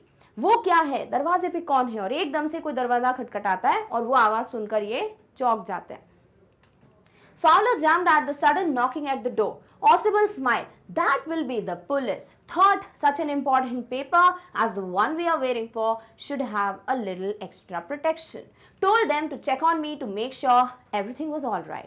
अभी जैसे ही दरवाजे पे कोई नॉक करता है तो फाउलर जो है वो शॉक हो जाते हैं और एकदम से उचक जाते हैं। ठीक है, ऐसा होता है ना कि आप बात करो एकदम से ठक ठक तो आप ऐसे हो जाओगे, दैट इज व्हाट इज चौक जाना। तो फाउलर जो है जैसी आवाज सुनते हैं दरवाजे पे एकदम से वो जंप करते हैं और फिर ऑसिबल जो है वो मुस्कुराते हुए अपने स्टाइल में जवाब देते हैं और बोलते हैं कि हाँ दरवाजे पे पुलिस होगी। तो डेफिनेटली कोई भी डर जाएगा, ठीक है, क्योंकि बंदूक लेके वो गलत ही है, तभी तो वो पेपर ऐसे ले रहे हैं। तो वो जो है बोलते हैं ऑसिबल की पुलिस होगी, क्योंकि मैंने ही पुलिस के लिए पुलिस को इन्फॉर्म कर दिया था कि क्योंकि मेरे पास इतने इंपॉर्टेंट पेपर्स हैं तो मैंने सोचा कि भैया कोई एक्स्ट्रा प्रोटेक्शन देना चाहिए इन पेपर्स को ताकि इन्हें कोई चोरी ना कर ले, क्योंकि ये पेपर्स बड़े इंपॉर्टेंट हैं, इनके पीछे बहुत लोग लगे हुए हैं, तो मैं नहीं चाहता था कि कुछ अजीब घटना हो, तो मैंने पहले ही पुलिस को इन्फॉर्म कर दिया था। Told them to check on me to make sure everything was all right. और मैंने पुलिस को बोल दिया था कि भैया एक बार आके देख लेना कि सब कुछ ठीक है कि नहीं, हो सकता है मुझे कोई खतरा हो और मैं सही हूं कि नहीं, ठीक ठाक हूं कि नहीं, वो आके एक बार पुलिस देख ले, इसीलिए वो आए हैं। Max nervous, knocking was repeated. Max बहुत चिंतित हो जाता है कि भैया अरे बाप रे पुलिस आ गई, और बार बार दरवाजे पे खटखटा रहा है कोई, यानी पुलिस खटखटा रही है ऑब्वियसली। तो यहाँ पर मैक्स जो है वो बहुत ज्यादा टेंशन में आ जाती है, क्योंकि वो पुलिस से थोड़ी, वो तो भागेंगे ना, वो थोड़ी पुलिस को बोलेंगे हाँ मैं हूँ गुंडा लेने आया हूँ पेपर तो क्या कर लोगे, ऐसा थोड़ी है, इतना भी नहीं है, अकेले इंसान आए वो, तो वो डेफिनेटली नर्वस है। Ossible asked Max, what will you do now if I do not answer the door? They will enter anyway. Door is unlocked, will not hesitate to shoot. तो Ossible जो है वो मैक्स से पूछते हैं अब तुम क्या करोगे, अब तो पुलिस आ गई, अब तुम क्या करोगे। If I do not answer the door, अगर मैं आंसर द डोर का मतलब क्या होता है, दरवाजा खोलना। अगर कोई नॉक कर रहा है तो आप आंसर कैसे करोगे, आप दरवाजा खोलोगे या फिर आप कुछ अंदर से बोल दोगे कि हाँ ठीक है मैं ओपन कर रहा हूँ, है ना। तो अगर ऑसिबल बोलते हैं कि मैं जब तक जवाब नहीं दूंगा या मैं गेट नहीं खोलूंगा, वो वैसे भी अंदर आ ही जाएंगे, क्योंकि पुलिस को लगेगा कुछ गड़बड़ है, जवाब नहीं आ रहा है, तो वो दरवाजा तोड़ के आ जाएंगे। डोर इज अनलॉक्ड, अरे बाप रे, दरवाजा तोड़ने की भी जरूरत नहीं है, दरवाजा पहले से ही अनलॉक्ड है, डोर लॉक्ड ही नहीं था। तो क्योंकि उनने जैसे देखो दरवाजा लगाया था, लाइट ऑन की थी और सामने मैक्स से, तो दरवाजा बंद करने का टाइम ही नहीं मिला। तो वो बोलते हैं कि दरवाजा वैसे ही खुला हुआ है और पुलिस जो है वो बिल्कुल भी हिचकिचाएगी नहीं, अगर उन्हें कुछ अजीब दिखेगा तो वो शूट भी कर देगी, यानी तुम्हें गोली मार देगी। तो ऐसे उन्होंने फाउलर को समझाया, अब तुम करोगे क्या, अब तो तुम फंस गए, मैक्स को समझाया। Clear, okay. हेजिटेट का मतलब है टू बी रिलक्टेंट और wait to act because of fear, indecision और डिसइंक्लिनेशन, यानी हिचकिचाना। ठीक है, हमने इसके बारे में द थीफ स्टोरी में भी पढ़ा था, हेजिटेट करते हैं वो ट्रेन प्लेटफॉर्म में, ट्रेन में बैठने में, दैट इज व्हाट इज हिचकिचाना या झिझक दिखाना। Clear, okay. फाउलर दरवाजे की खड़खड़ाहट पर चौंक गया, ऑसिबल मुस्कुराया, वह पुलिस होगी। अभी फाउलर भी एकदम से शॉक्ड हो गया कि अरे ये क्या बज रहा है, दरवाजा वगैरह, और ऑसिबल जो है वो एकदम से मुस्कुराते हैं, वह पुलिस होगी। सोचा कि कितना महत्वपूर्ण कागज जिसकी हम प्रतीक्षा कर रहे हैं, उसे थोड़ी अतिरिक्त सुरक्षा मिलनी चाहिए। यह सुनिश्चित करने के लिए कि सब कुछ ठीक है या नहीं, या मुझ पर जांच करने के लिए मैंने पुलिस को कहा था। मैक्स परेशान हो जाता है और दस्तक बार बार दोहराई जाती है, यानी बार बार कोई डोर पे नॉक कर रहा है। ऑसिबल ने मैक्स से पूछा अब आप क्या करोगे, अगर मैं जवाब नहीं दूंगा तो वैसे भी पुलिस जो है वो रूम में प्रवेश कर लेगी, तो अब तुम क्या करने वाले हो, अब क्या कर सकते हो, पुलिस आ गई, अब तुम्हें कोई नहीं बचा सकता, दरवाजा वैसे भी खुला है, तो गोली मारने में पुलिस बिल्कुल भी संकोच नहीं करेगी, वो तुम्हें शूट कर देगी। ठीक है। Max's face was black with anger as he backed swiftly towards the window. अभी ये जो मैक्स है उसका चेहरा गुस्से से लोगों का लाल हो जाता है, इनका काला हो गया है। ठीक है, ऐसे दिया यहाँ पे, यानी कि बहुत ज्यादा गुस्से में आ गए थे कौन, max. And he backed swiftly towards the window. अभी वो क्या करते हैं, वो जो विंडो है ना, जो खिड़की जिधर पे बालकनी बताई है ऑसिबल ने, तो वहां पर पीछे पीछे फटाफट से स्पीड में पीछे पीछे चले आते हैं उस खिड़की की तरफ, ताकि वो वहां पर छुप जाए। ठीक है, तो वो एकदम से गुस्से में आ जाते हैं कि तुमने पुलिस को बुलाया, और वो विंडो की तरफ पहुंचते हैं। Swung a leg over the sill, warned, send them away, will wait on the balcony, send them away, or will shoot. और फिर एकदम से वो क्या करता है, अपना एक पैर बालकनी के उस तरफ या खिड़की के उस तरफ करता है वहां पे। ठीक है, एक पैर रूम में है, एक पैर खिड़की की तरफ है, और वहां पर अपना पैर रखने के बाद इनको वार्निंग देता है कि पुलिस को वापस भेज दो, send them away, will wait on the balcony, मैं बालकनी में तब तक थोड़ी देर वेट करूंगा, तब तक तुम पुलिस को भेज देना, सेंड देम अवे और विल शूट, अगर तुम पुलिस को नहीं भेजोगे वापस तो मैं तुम्हें शूट कर दूंगा।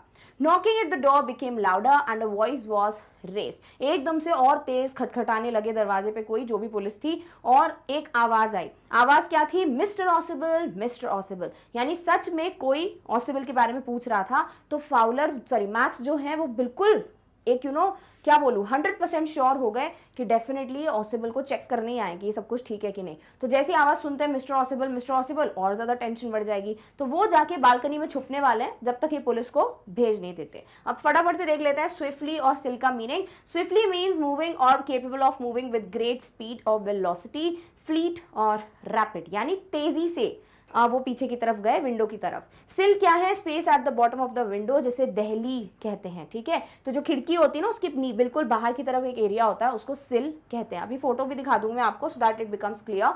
सो मैक्स का चेहरा गुस्से से काला हो गया था और वह तेजी से खिड़की की ओर बढ़ा। दहली पर एक पैर घुमाया और चेतावनी दी, उन्हें दूर भेज दो, यानी पुलिस को भेज दो। बालकनी पर प्रतीक्षा करूंगा, यानी मैं बालकनी में तब तक वेट करूंगा जब तक तुम पुलिस को भेज नहीं देते हो। उन्हें भेज दो या फिर मैं गोली मार दूंगा। दरवाजे पर दस्तक तेज हो गई और आवाज आई, श्री ऑसिबल, यानी मिस्टर ऑसिबल वो चिल्लाने लगे। और इससे क्या हो गया, और श्योरिटी हो गई कि डेफिनेटली कोई मिस्टर ऑसिबल के बारे में पूछने ही आया है। ठीक है, नेक्स्ट पढ़ने से पहले मैं आपको सिल बता देती हूँ। ये देखो, ये विंडो का पोर्शन होता है, ये जो बाहरी हिस्सा है ना, इसको सिल कहते हैं। ठीक है, सो दिस इज समथिंग जहां पर क्या किया, ये देखो, ये खिड़की है, उसने एक पैर खिड़की की तरफ बाहर कर लिया है और एक कमरे में ही पैर है, और वो बंदूक दिखाते हुए बोल रहा है कि तुम वापस भेज दो पुलिस को, और तब तक मैं बालकनी, जो भी उधर बालकनी है वहां पर छुप के बैठ जाऊंगा। इजीली क्लियर हो गया सिल क्या है। Keeping his body twisted so that his gun still covered the fat man and his guest, the man at the window grasped the frame with his free hand to support himself. क्या दिया हुआ है यहाँ पे कि उसने अपनी body को ट्विस्टेड रखा है। देखो, इधर पे आधी बॉडी, इधर पे घुमा हुआ चेहरा, तो ट्विस्ट ही हो गया ना, टेढ़ा मेढ़ा। तो ऐसे ट्विस्ट करते हुए अपनी बॉडी को रखा है। क्यों? ताकि उसकी जो गन है, जो बंदूक है, वो ऑसिबल और जो उनका गेस्ट है फाउलर, वो दोनों की तरफ पॉइंट करके रखे, यानी कि बिल्कुल ऐसे रखी हुई है कि अगर वो कुछ चालाकी दिखाए तो उसको शूट कर दे, यहाँ फाउलर यहाँ पे चालाकी दिखाए तो उन्हें शूट कर दे। तो इस तरीके से ट्विस्ट करके वो बैठे हुए हैं। साथ ही साथ वो गिर न जाए, इसीलिए उन्होंने यहाँ का जो फ्रेम है उसे एक हाथ से पकड़ा हुआ है। तो टाइटली एक तरफ से पकड़ा हुआ है विंडो के फ्रेम को, साथ ही साथ दूसरी तरफ उन्होंने बंदूक पॉइंट करके रखी हुई है ताकि वो उड़ा दें किसको, ऑसिबल को या फिर फाउलर को, अगर उन्होंने कुछ भी चीज की तो। ठीक है, alright. Then he swung his other leg up and over the window sill, और फिर ऐसे पॉइंट करते करते अपना दूसरा पैर भी वो इसके ऊपर करेंगे, सिल के ऊपर, और फिर वो नीचे जाके छुप जाएंगे। क्लियर? और अब इसे हिंदी में पढ़ते हैं। सो अपने शरीर को मोड़ते हुए ताकि उसकी बंदूक अभी भी उस मोटे आदमी यानी कि ऑसिबल और उसके मेहमान यानी कि फाउलर पर निशाना बनाए रखे।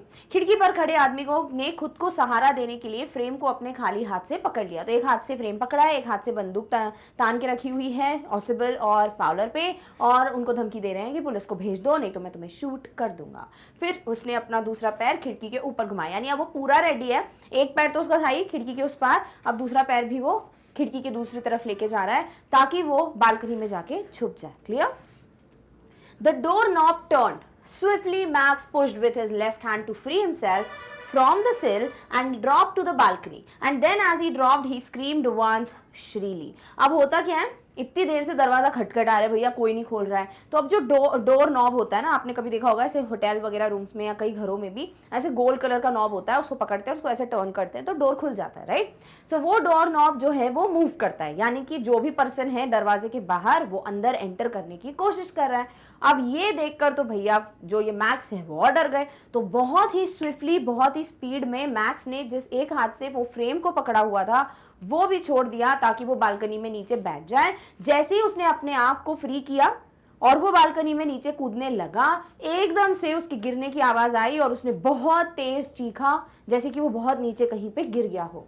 The door opened and a waiter stood there with a tray, a bottle and 2 glasses. जैसे ही डोर खुला, कोई पुलिस नहीं आई, बल्कि एक वेटर था जो आया, जिसके हाथ में एक ट्रे थी, एक बॉटल थी और 2 ग्लासेस थे। Here is the drink you ordered for when you returned, he said, and set the tray on the table, deftly uncorked the bottle and left the room। तो वो वेटर बोलता है ऑसिबल को, सर ये रही वो ड्रिंक जो आपने वापसी में आते हुए ऑर्डर किया था कि भैया मेरे रूम में भिजवा देना, और फटाफट से उसने ट्रे रखी। ठीक है, बहुत ही नीट तरीके से, बहुत ही खूबसूरत तरीके से ये सब करते हैं। ठीक है, अगर होटल स्पेसिफिकली अगर आप 3 स्टार 5 स्टार होटल्स में कभी गए हो तो दे आर लाइक बहुत ही इज्जत से वो रखते हैं चीज़ों को, बिल्कुल ऐसे पेपर रखेंगे, जो भी नैपकिन वगैरह है, फिर प्यार से बॉटल रखते हैं, सब कुछ रखते हैं। तो वही चीज़ यहाँ पे हुई कि बहुत ही नीट तरीके से उसने उस बॉटल को और ट्रे को टेबल पे रख दिया। अनकॉक द बॉटल, यानी कि ये जो उसमें क्लोज होगा ना, ये जो कॉक लगा हुआ होगा, उसको कॉक को निकाला ताकि वो बॉटल से ड्रिंक जो है वो सर्व कर पाए, और फिर रूम छोड़कर चले गए। Wide faced Fowler stare after him but he stammered the police. तो एकदम से फाउलर का चेहरा बिल्कुल रंगी उतर गया उसके चेहरे से। वाइड फेस यानी उसको समझ नहीं आया है क्या, अभी बोल रहे थे पुलिस है, यहाँ तो कोई वेटर था, है ना? सो उसका चेहरे पे से रंग उतर गया और वो एकदम से स्टेयर करते हुए देखने लगा उस वेटर को। जो जा रहा था, और एकदम से स्टैमर करके बोलता है, हकलाते हुए बोलता है, बट पुलिस, यानी कि पुलिस तो थी नहीं है, ये तो सिर्फ वेटर था। अभी सबसे पहले श्रीली और डेफली, अनकॉक्ड और स्टैमर का मीनिंग देख लो। Shrilly means piercingly in a high pitch, shrilly का मतलब बहुत ही तीखी चुभती हुई आवाज। Deftly in a way that is neatly skilful and quick in movement, यानी बहुत क्विकली और बहुत ही जल्दी से, साफ सुथरे तरीके से, चतुराई से कोई काम होता है, दैट इज व्हाट इज डेफली। अनकॉक्ड का मतलब, अनकॉक्ड मीन्स ओपन, यानी कि खोल देना। तो किसी भी चीज, जैसे बॉटल है वो बंद थी, उसको खोल रहे हैं, तो दैट इज व्हाट इज अनकॉक्ड। और stammered is spoke with horse, यानी जो रुक रुक कर हकला के बोलते हैं ना, that is what is stammering. तो ऐसे रुक रुक कर बोलता है वो कि है पुलिस, यानी वो पुलिस नहीं थी, ये तो वेटर था जो आया। दरवाजे की हत्ती मुड़ गई और तेजी से मैक्स ने अपने बाएं हाथ से धक्का दिया ताकि वह खुद को दहली से मुक्त कर सके और बालकनी में जाकर गिर जाए, यानी कि बैठ जाए। और फिर जैसे ही वह गिरा, वह एक बार जोर से चिल्लाया, उसकी चीख निकल गई जैसे ही वो बालकनी में गया। दरवाजा खुला और एक वेटर, एक ट्रे, एक बोतल और 2 ग्लास के साथ खड़ा था। तो कोई पुलिस नहीं आई। जैसे गेट खुला, वो वेटर आया एक बोतल और 2 ग्लासेस के साथ। उसने कहा, यह वह ड्रिंक है जिसे आपने वापस आने पर ऑर्डर किया था, और ट्रे को टेबल पर रख दिया। चतुराई से बोतल को खोल दिया और कमरे से वो चला गया। तो भैया वो अपना काम करके सर्व कर चीज को सही जगह पे रख के चला गया। फाउलर उसे घूरता रहा और फिर हकलाते हुए बोला, पुलिस, यानी कि पुलिस तो थी नहीं है, ये तो वेटर था। अब इस पे ऑसिबल देखते हैं क्या बोलेंगे। There were no police, Ausable sighed, only Henry whom I was expecting। तो ऑसिबल बोलते हैं कोई पुलिस नहीं थी, मुझे पता था कि सिर्फ हेनरी आने वाला है। हेनरी मतलब ये वेटर जिसको मैं एक्सपेक्ट कर रहा था कि भैया वो आएगा और जो ड्रिंक मैंने ऑर्डर की थी वो देके जाएगा। यानी ऑसिबल को पहले से ही पता था कोई पुलिस नहीं है, उसने बस फाउलर को, सॉरी मैक्स को उल्लू बनाने के लिए बोला कि भैया पुलिस है दरवाजे पर। But won't that man out on the balcony, Fowler began. तो फाउलर वाज लाइक, अगर ये पुलिस नहीं आई थी तो मतलब वो जो इंसान बालकनी में है मैक्स, अब वो नहीं बाहर आ जाएगा बंदूक लेकर, यानी कुछ ऐसे करके उसके प्रश्न होने लगे भैया फाउलर के। तो ऑसिबल बोलते हैं, no said Ausable, he won't return, बिल्कुल भी नहीं, मैक्स अब कभी वापस नहीं आ पाएगा। क्यों? You see my young friend, there is no balcony, क्योंकि इस रूम में कोई बालकनी है ही नहीं। यानी कि वो बालकनी में नहीं गिरा, वो 6th फ्लोर से सीधे जमीन पे जाके गिरा है। यानी कि मैक्स जो है, ऐसा लगेगा कि मैक्स ने सुसाइड की है या मैक्स का मर्डर हुआ है, व्हाट्सएवर, आगे जाके बताया नहीं है। बट मैक्स जो है वो हमेशा के लिए जिंदगी से ही चला गया, प्लैनेट अर्थ से ही चला गया, यानी कि ही वॉज डेड। ठीक है, सो यहाँ जो ये ऑसिबल ने ये जो बोला ना सब कुछ, बालकनी है, बगल वाले रूम से पिछले महीने में भी कोई आ गया था, मैनेजमेंट से लड़ाई करूंगा, अभी पुलिस है, ये सब उसकी प्लानिंग थी, जो उसने उस वक्त अपना दिमाग इस्तेमाल करते हुए ये कहानी बनाई ताकि वो मैक्स से खुद को, उन पेपर्स को और ऑब्वियसली फाउलर को भी बचा सके। सो दिस इज हाउ ऑसिबल, भले दिखने में नहीं है वो डिटेक्टिव एजेंट स्पाई जैसा, बट दिमाग बहुत है उसमें, बुद्धि बहुत तेज चलती है उनकी, और इसी तरीके से एक षड्यंत्र रचकर, एक अलग ही कहानी बताकर उन्होंने खुद को मैक्स से बचा लिया। ठीक है, चलो सबसे पहले साइड का मीनिंग देख लो। Sighed means to let out one's breath audibly as from sorrow, weariness और रिलीफ। जैसे आप कभी बहुत सारी स्टेयर्स क्लाइंब करके कहीं पे जाओ और आपको लगता है बस अब मैं पहुंच गई, भी लाइक पहुंच गए, ऐसे टाइप का जो होता है ना रिलैक्स्ड वाला, जो आप सांस छोड़ते हो, दैट इज व्हाट इज साइ। सो गहरी सांस लेकर, और obviously you let it out. Clear? Alright. ऑसिबल ने गहरी सांस ली और कहा, यहाँ कोई पुलिस नहीं है, केवल हेनरी है जिसकी मैं उम्मीद कर रहा था कि भैया हेनरी आएगा और ड्रिंक देके जाएगा। फाउलर ने कहा, लेकिन क्या वह आदमी बालकनी से वापस नहीं आएगा? तो ऑसिबल ने कहा, नहीं, वह वापस कभी भी नहीं आएगा। तुम देखो मेरे युवा मित्र, यहाँ कोई भी छज्जा, यहाँ बालकनी है ही नहीं। तो ले दे के ये जो ऑसिबल हैं, इन्हें पता था कि भैया मैंने ड्रिंक ऑर्डर की है तो वेटर तो आने ही वाला है किसी ने भी मोमेंट पे। ठीक है, वो अच्छी बात है, उसका टाइमिंग अच्छा था। अब ये जो मैक्स है वो उनको ये बोलते कि नहीं बस तुम निकल जाओ, या फाइट वाइट होती तो क्या मतलब, दिमाग यूज करना चाहिए, राइट? तो उन्होंने पूरा प्लॉट रचा कि मेरे यहाँ पर बालकनी में पिछली बार भी कोई एंटर कर गया था, यहाँ पे बालकनी है, इस अपार्टमेंट से जुड़ी हुई है, ताकि ये भी ना हो कि यहाँ तो विंडो है, बालकनी किधर है। दूसरी बात, वेटर का राइट टाइम पे नॉक करना और ये बोलना कि वो वेटर नहीं वो पुलिस है। तो डेफिनेटली ये सारी चीजें उन्होंने राइट टाइम पे अपना दिमाग यूज किया, और वही आपको सिखाया गया स्टोरी में कि भाई सही वक्त पे बुद्धि का इस्तेमाल करना बहुत जरूरी है, क्योंकि आपकी जिंदगी में कभी भी कोई भी डिफिकल्ट सिचुएशन, कोई भी चैलेंज आ सकता है। अभी आप उससे डर जाओ या फिर उसे समझदारी से हैंडल कर लो, वो आपके हाथ में। डर जाओगे तो डेफिनेटली सब कुछ खो दोगे, कुछ नहीं मिलने वाला as a end result. But definitely अगर अपना दिमाग इस्तेमाल कर उसको थोड़ा डील कर सकते हो तो बहुत अच्छी बात है, और आपके सामने एक सही रिजल्ट आ जाएगा। डन? ऑलराइट, चलो फटाफट से देखते हैं चैप्टर से आपको सीखने सीखने को क्या मिलता है, what is the message of the story, never panic, instead face the situation with the presence of mind. कभी भी पैनिक नहीं करना चाहिए। कई लोग होते हैं जिनके सामने अगर कुछ डिफिकल्ट आ जाए ना तो ऐसे घबरा जाते हैं जैसे पता नहीं क्या हो जाएगा। अरे कुछ भी नहीं होते, छोटे छोटे चैलेंजेस है, कई बड़े चैलेंजेस आते हैं लाइफ में और लोग उसके साथ डील कर लेते हैं, क्योंकि लाइफ है तो चैलेंजेस तो होंगे, हमेशा थोड़ी सब कुछ अच्छा अच्छा होगा, राइट। सो कभी भी कुछ भी ऐसा होता है तो आपको पैनिक नहीं करना है, घबराना नहीं है, बल्कि अपना दिमाग इस्तेमाल करते हुए उस वक्त सही डिसीजन लेना है। वी शुड बी काम and compose in every difficult situation of life. जो भी अपनी एक दिमाग को शांत रखता है ना, जब भी कोई डिफिकल्ट सिचुएशन आती है, गुस्से में नहीं आ जाता है, भड़कता नहीं है, इरिटेट नहीं होता है, वही आगे बढ़ता है। क्योंकि आप कभी भी देखना, अगर आपको गुस्सा आता है ना, आप ज्यादातर कुछ चीजें तो भूल ही जाते हो करना, साथ ही साथ या तो गलत डिसीजन ले लेते हो। और वहीं अगर डिफिकल्ट सिचुएशन में आप थोड़ी दिमाग को शांत रखें, थोड़ा ऐसे सोचें कि चलो ठीक है अब आ गई सिचुएशन तो डील तो करना ही है, तो क्या कर सकते हैं, अगर ऐसा अप्रोच लोगे तो बहुत आगे बढ़ोगे। और गुस्सा दिखाओगे, इरिटेट होगे तो खुद का ही नुकसान करने वाले हो। Life is full of challenges, so we should not give up, we should deal with the situation bravely. यानी भाई जिंदगी है तो चैलेंजेस होंगे, तो कभी गिव अप नहीं करना है, ठीक है। कभी ये नहीं सोचना है कि बस अब नहीं होगा, अब क्विट कर देते हैं, बिल्कुल भी नहीं, कभी गिव अप नहीं करना है। सुनने में बड़ा आसान लगता है, कई लोग बोल सकते हैं आपको तो क्या, आप तो बोल देते हो, ऐसा थोड़ी होता है भाई, सबकी लाइफ में चैलेंजेस होते हैं, even I face challenges. But अगर मैं ये बोलूँ कि अब होगा ही नहीं भाई, रहने दो, क्या ही है, अब इतना सारा तो हम झेल ही रहे हैं जिंदगी में, अभी और झेलें क्या, ऐसा ऐसे नहीं होता है। You should not like keep crying, आपको उसमें आगे बढ़ना है, फेस तो करना ही है। और क्या करोगे तो क्यों ना खुशी खुशी दिमाग का इस्तेमाल करते हुए करो। सो हमेशा बहुत ही क्लेवरली सिचुएशन को हैंडल करना चाहिए, चालाकी से, ना कि बेवकूफ़ी करते हुए या गुस्सा दिखाते हुए। डन, ओके, चलिए अब इसी को हिंदी में पढ़ते हैं, फिर चैप्टर एंड करेंगे। सो घबराए नहीं, बल्कि मन की उपस्थिति से स्थिति का सामना करें। हमेशा मन की उपस्थिति होनी चाहिए, प्रेजेंस ऑफ माइंड होना बहुत बहुत जरूरी है। हमें जीवन की हर कठिन परिस्थिति में शांत और संयमित रहना चाहिए। अगेन बहुत कम लोग हैं जो इस पॉइंट को फॉलो करते हैं, बट जो करते हैं ना हमेशा खुश रहते हैं।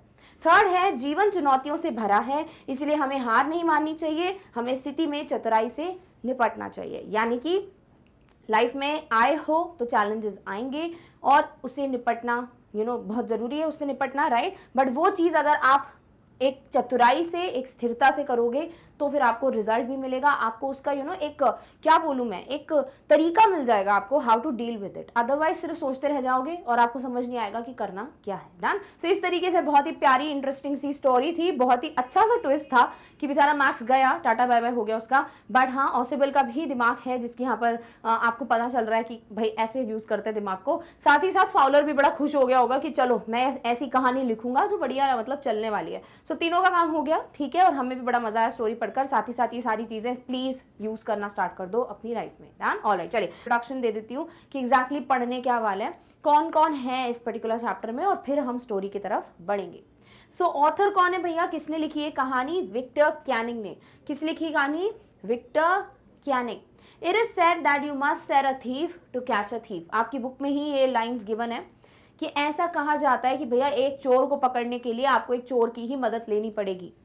अब एक चोर कैसे सोचता है, उसका दिमाग कैसे चलता है, वो क्या चीज़ें हैं जो वो गलती कर सकता है और उसको पकड़ सकते हो आप, वो सारी चीज़ें आपको थोड़ी समझ आएंगी। आपको वो समझने के लिए एक चोर की ही मदद लेनी पड़ेगी, क्योंकि चोर का दिमाग पढ़ने के लिए एक चोर ही है जो सक्षम होता है। बाकी हम जो नॉर्मल इंसान होते हैं वो नहीं समझ सकते कि एक चोर के दिमाग में क्या चलता है।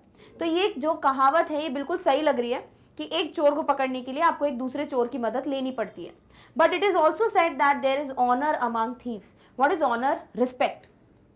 कि भैया ऐसा भी कहा जाता है कि चोरों के बीच में ना आपस में एक चोर दूसरे चोर को बहुत इज्जत देता है। यानी कि ऐसा होता है कि भैया हाँ ये भी चोर है तो हम इसको बड़ी इज्जत देंगे, तुम भी चोर हो तुम्हें भी बड़ी इज्जत देंगे, क्योंकि एक ही भैया काम के हो, एक ही बिजनेस वाले हैं हम, कि हम चोरी करते हैं, तो रिस्पेक्ट वाली चीज होती है, ऐसा कहा जाता है।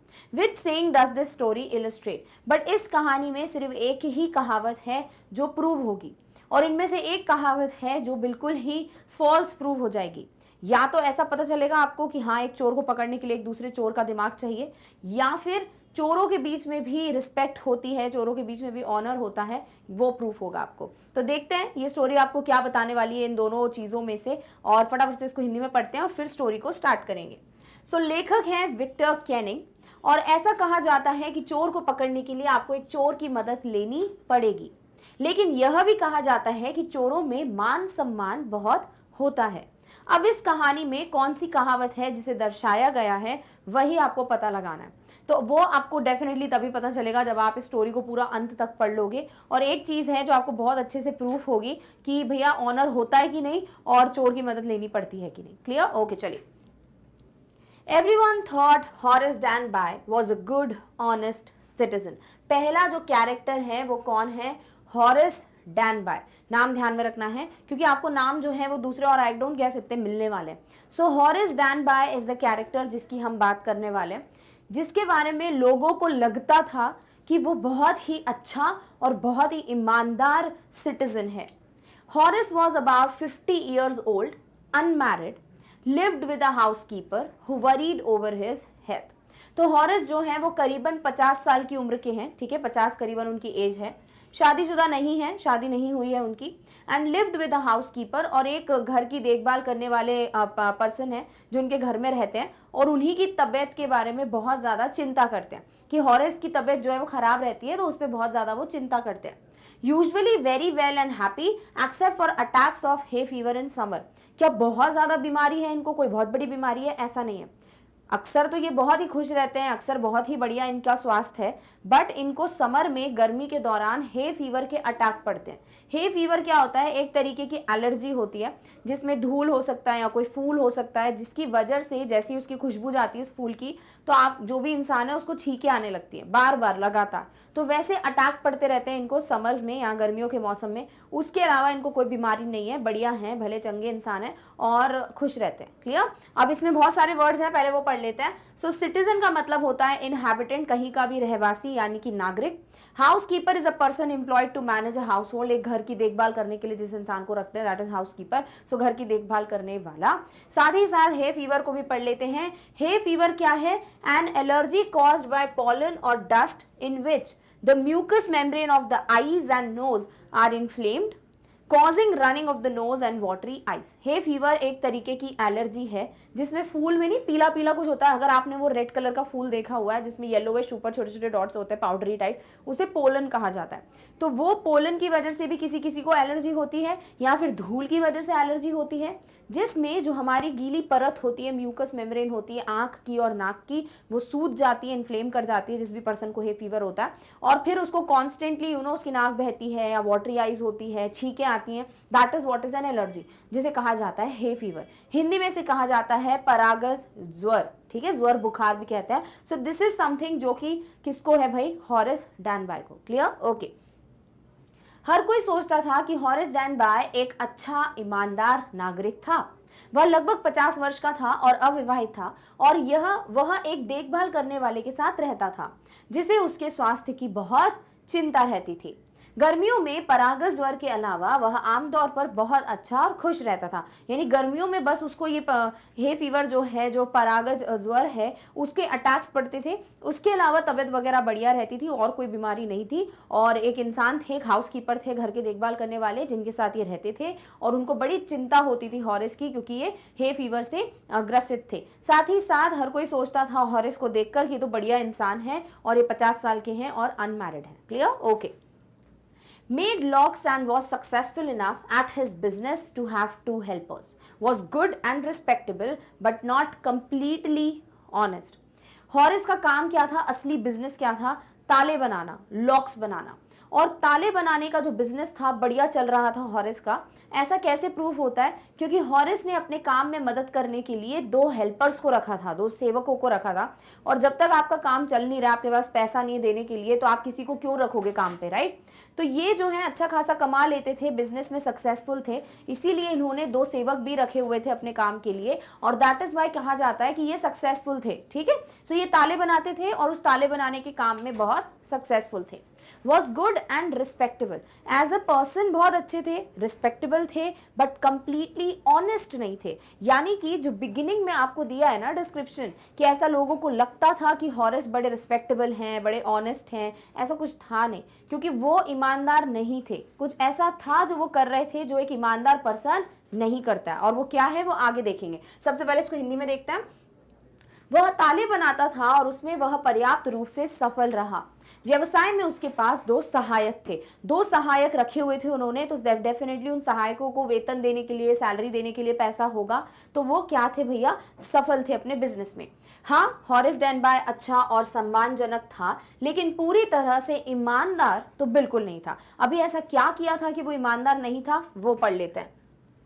15 years ago, Horace served his first and only sentence in a prison library.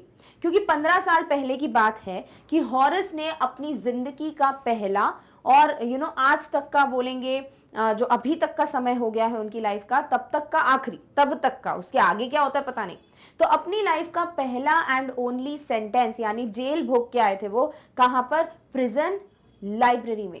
Loved rare expensive books, robbed a safe every year. इन्हें बहुत ही जो रेयर होती हैं, जो बहुत मुश्किल से किताबें मिलती हैं और बहुत महंगी किताबें जो होती हैं ना, वो पढ़ने का बड़ा शौक था। किसको, हॉरिस को। और उसी के लिए वो हर साल एक सेफ यानी तिजोरी को लूटा करता था। कौन, हॉरिस। तो हॉरिस का काम था ताले बनाने का, बट वो ताले बना बनाकर इतना पैसा नहीं मिलता था हॉरिस को कि वो जो मुश्किल से मिलती है किताबें या बहुत महंगी होती है उन्हें खरीद सके। तो वो किताबें खरीदने के लिए ये हर साल एक तिजोरी को लूटता था।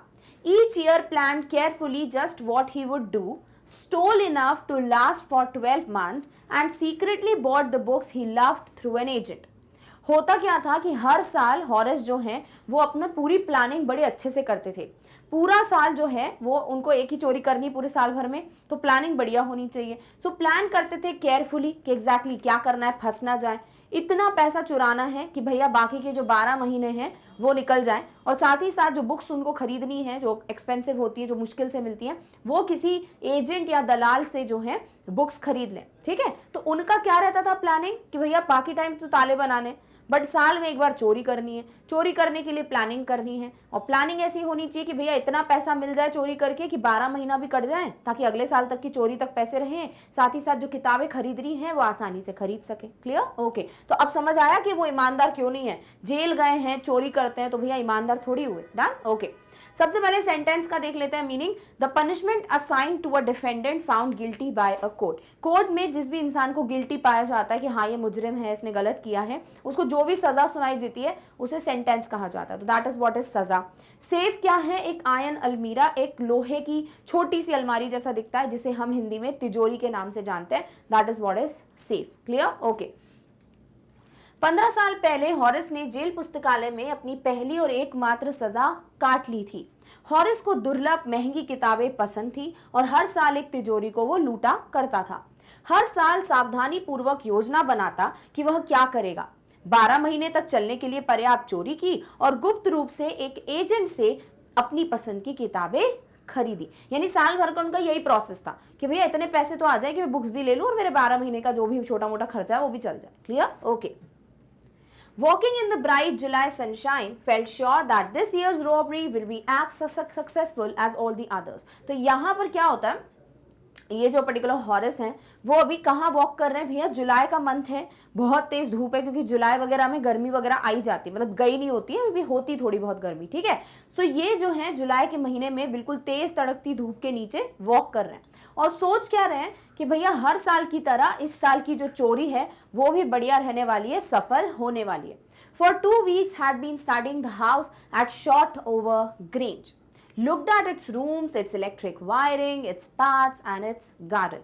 भैया जहाँ चोरी करनी है उस जगह के बारे में पूरा पर्याप्त नॉलेज तो होना चाहिए, करेक्ट। तो 2 हफ्तों से ये जो हॉरिस हैं वो अपना अगली जो तिजोरी लूटने वाले हैं, वो जो तिजोरी कहाँ रखी हुई है, घर में, उस घर की पूरी परीक्षण कर रहे हैं, एक तरीके से पूरा स्टडी कर रहे हैं उसको। और वो घर कौन सा है, शॉटओवर ग्रेंज। वहां का वो घर के जो रूम्स हैं, वहां की इलेक्ट्रिकल वायरिंग्स कैसी हैं, वहां के रास्ते कैसे हैं, गार्डन कैसा है, सब कुछ वो पढ़ रहे हैं ताकि कभी भी जो भी रास्ता उनको इस्तेमाल करना हो आसानी से कर सके। This afternoon, 2 servants who remained in the Grange while the family was in London had gone to the movies. भैया उसी दोपहर को क्या हुआ कि इनके घर में, ये जो ग्रैंड जो घर है जिसमें चोरी करनी है, वहां पर 2 नौकर हैं जो हमेशा वहीं रहते हैं, क्योंकि वहां का जो परिवार है वो लंदन चला जाता है, और जब भी वो लंदन जाते हैं तो वहां पर 2 सेवकों को, सर्वेंट्स को छोड़कर जाते हैं कि वो घर की देखभाल करेंगे। अब ये जो 2 सर्वेंट्स हैं वो उस दोपहर को मूवी देखने गए हुए हैं, फिल्म देखने गए हुए हैं, और ये चीज हॉरेस ने देख ली, यानी कि अब सही मौका है इस घर में एंटर करके चोरी करने का। क्लियर? ओके, फटाफट से ग्रैंज समझ लो होता क्या है। Grange is a country house with farm buildings attached, यानी कि एक खलियान के धन्यागार से सटकर बना हुआ गांव का मकान। इस तरीके के जो घर होते हैं ना, मतलब यहाँ पे पूरा गार्डन है, फैमिली है, बहुत खेत हैं, उधर पे जो घर होते हैं, that is what is short over grange. Clear? Alright. जुलाई की तेज धूप में टहलते हुए महसूस किया कि इस साल की डकैती अन्य सभी की तरह सफल होगी, यानी अन्य सभी सालों की तरह, जितने भी साल उन्होंने चोरी की है उसकी तरह। 2 सप्ताह से शॉर्ट ओवर ग्रेंज में घर का अध्ययन कर रहे थे, उसके कमरों, उसके बिजली की तार, उसके रास्ते और उसके बगीचे को बहुत अच्छे से समझा और देखा। आज दोपहर 2 सेवक जो ग्रेंज में रहते हैं, जब भी परिवार लंदन में रहता है, चलचित्र देखने गए थे भैया, मूवी देखने गए थे वो, तो अब इनके पास सही मौका है। Horace saw them go, felt happy in spite of a little tickle of hay fever in his nose. तो जैसे ही हॉरेस देखते हैं कि सर्वेंट्स चले गए घर से, तो वो बड़े खुश हो जाते हैं, भले ही उनकी नाक में थोड़ी सी उनको ऐसे गुदगुदी टाइप की फील हो रही है, बिकॉज उनको हे फीवर है, तो उस वजह से उनको फिर एलर्जी हुई होगी। तो जैसे अगर किसी को छींक आने वाली होती है, स्नीज करने वाले होते और नहीं आती, तो आपको नहीं टिकलिंग सेंसेशन फील होता है, दैट इज व्हाट इज यहाँ पर हॉरेस को फील हो रहा है। तो भले ही उनके नाक में वो वापस तकलीफ शुरू हो गई है, बीमारी है उनको, बट फिर भी वो बड़े खुश हैं कि भैया घर में कोई नहीं है, अब मैं चोरी कर सकता हूँ। Came out from behind the garden wall, his tools carefully packed in a bag on his back. Finally वो गार्डन जो है उसकी दीवार के पीछे छुपे हुए थे, वहां से बाहर आए और इन्होंने अपने जितने भी हथियार की जरूरत होती, तिजोरी वगैरह तोड़ने के लिए, वो सब एक बैग में अच्छे से पैक करके अपने बैक पे यानी अपनी पीठ पर रख लिए थे। About 15,000 pounds worth of jewels in the grand safe. क्या था उस तिजोरी में भैया? 15,000 पाउंड। पाउंड क्या है? करेंसी। 15,000 पाउंड की कीमत के जो ज्वेलरी है, जो गहने हैं, वो उस तिजोरी में थे। If sold them one by one, get at least 5,000, enough to make him happy for another year.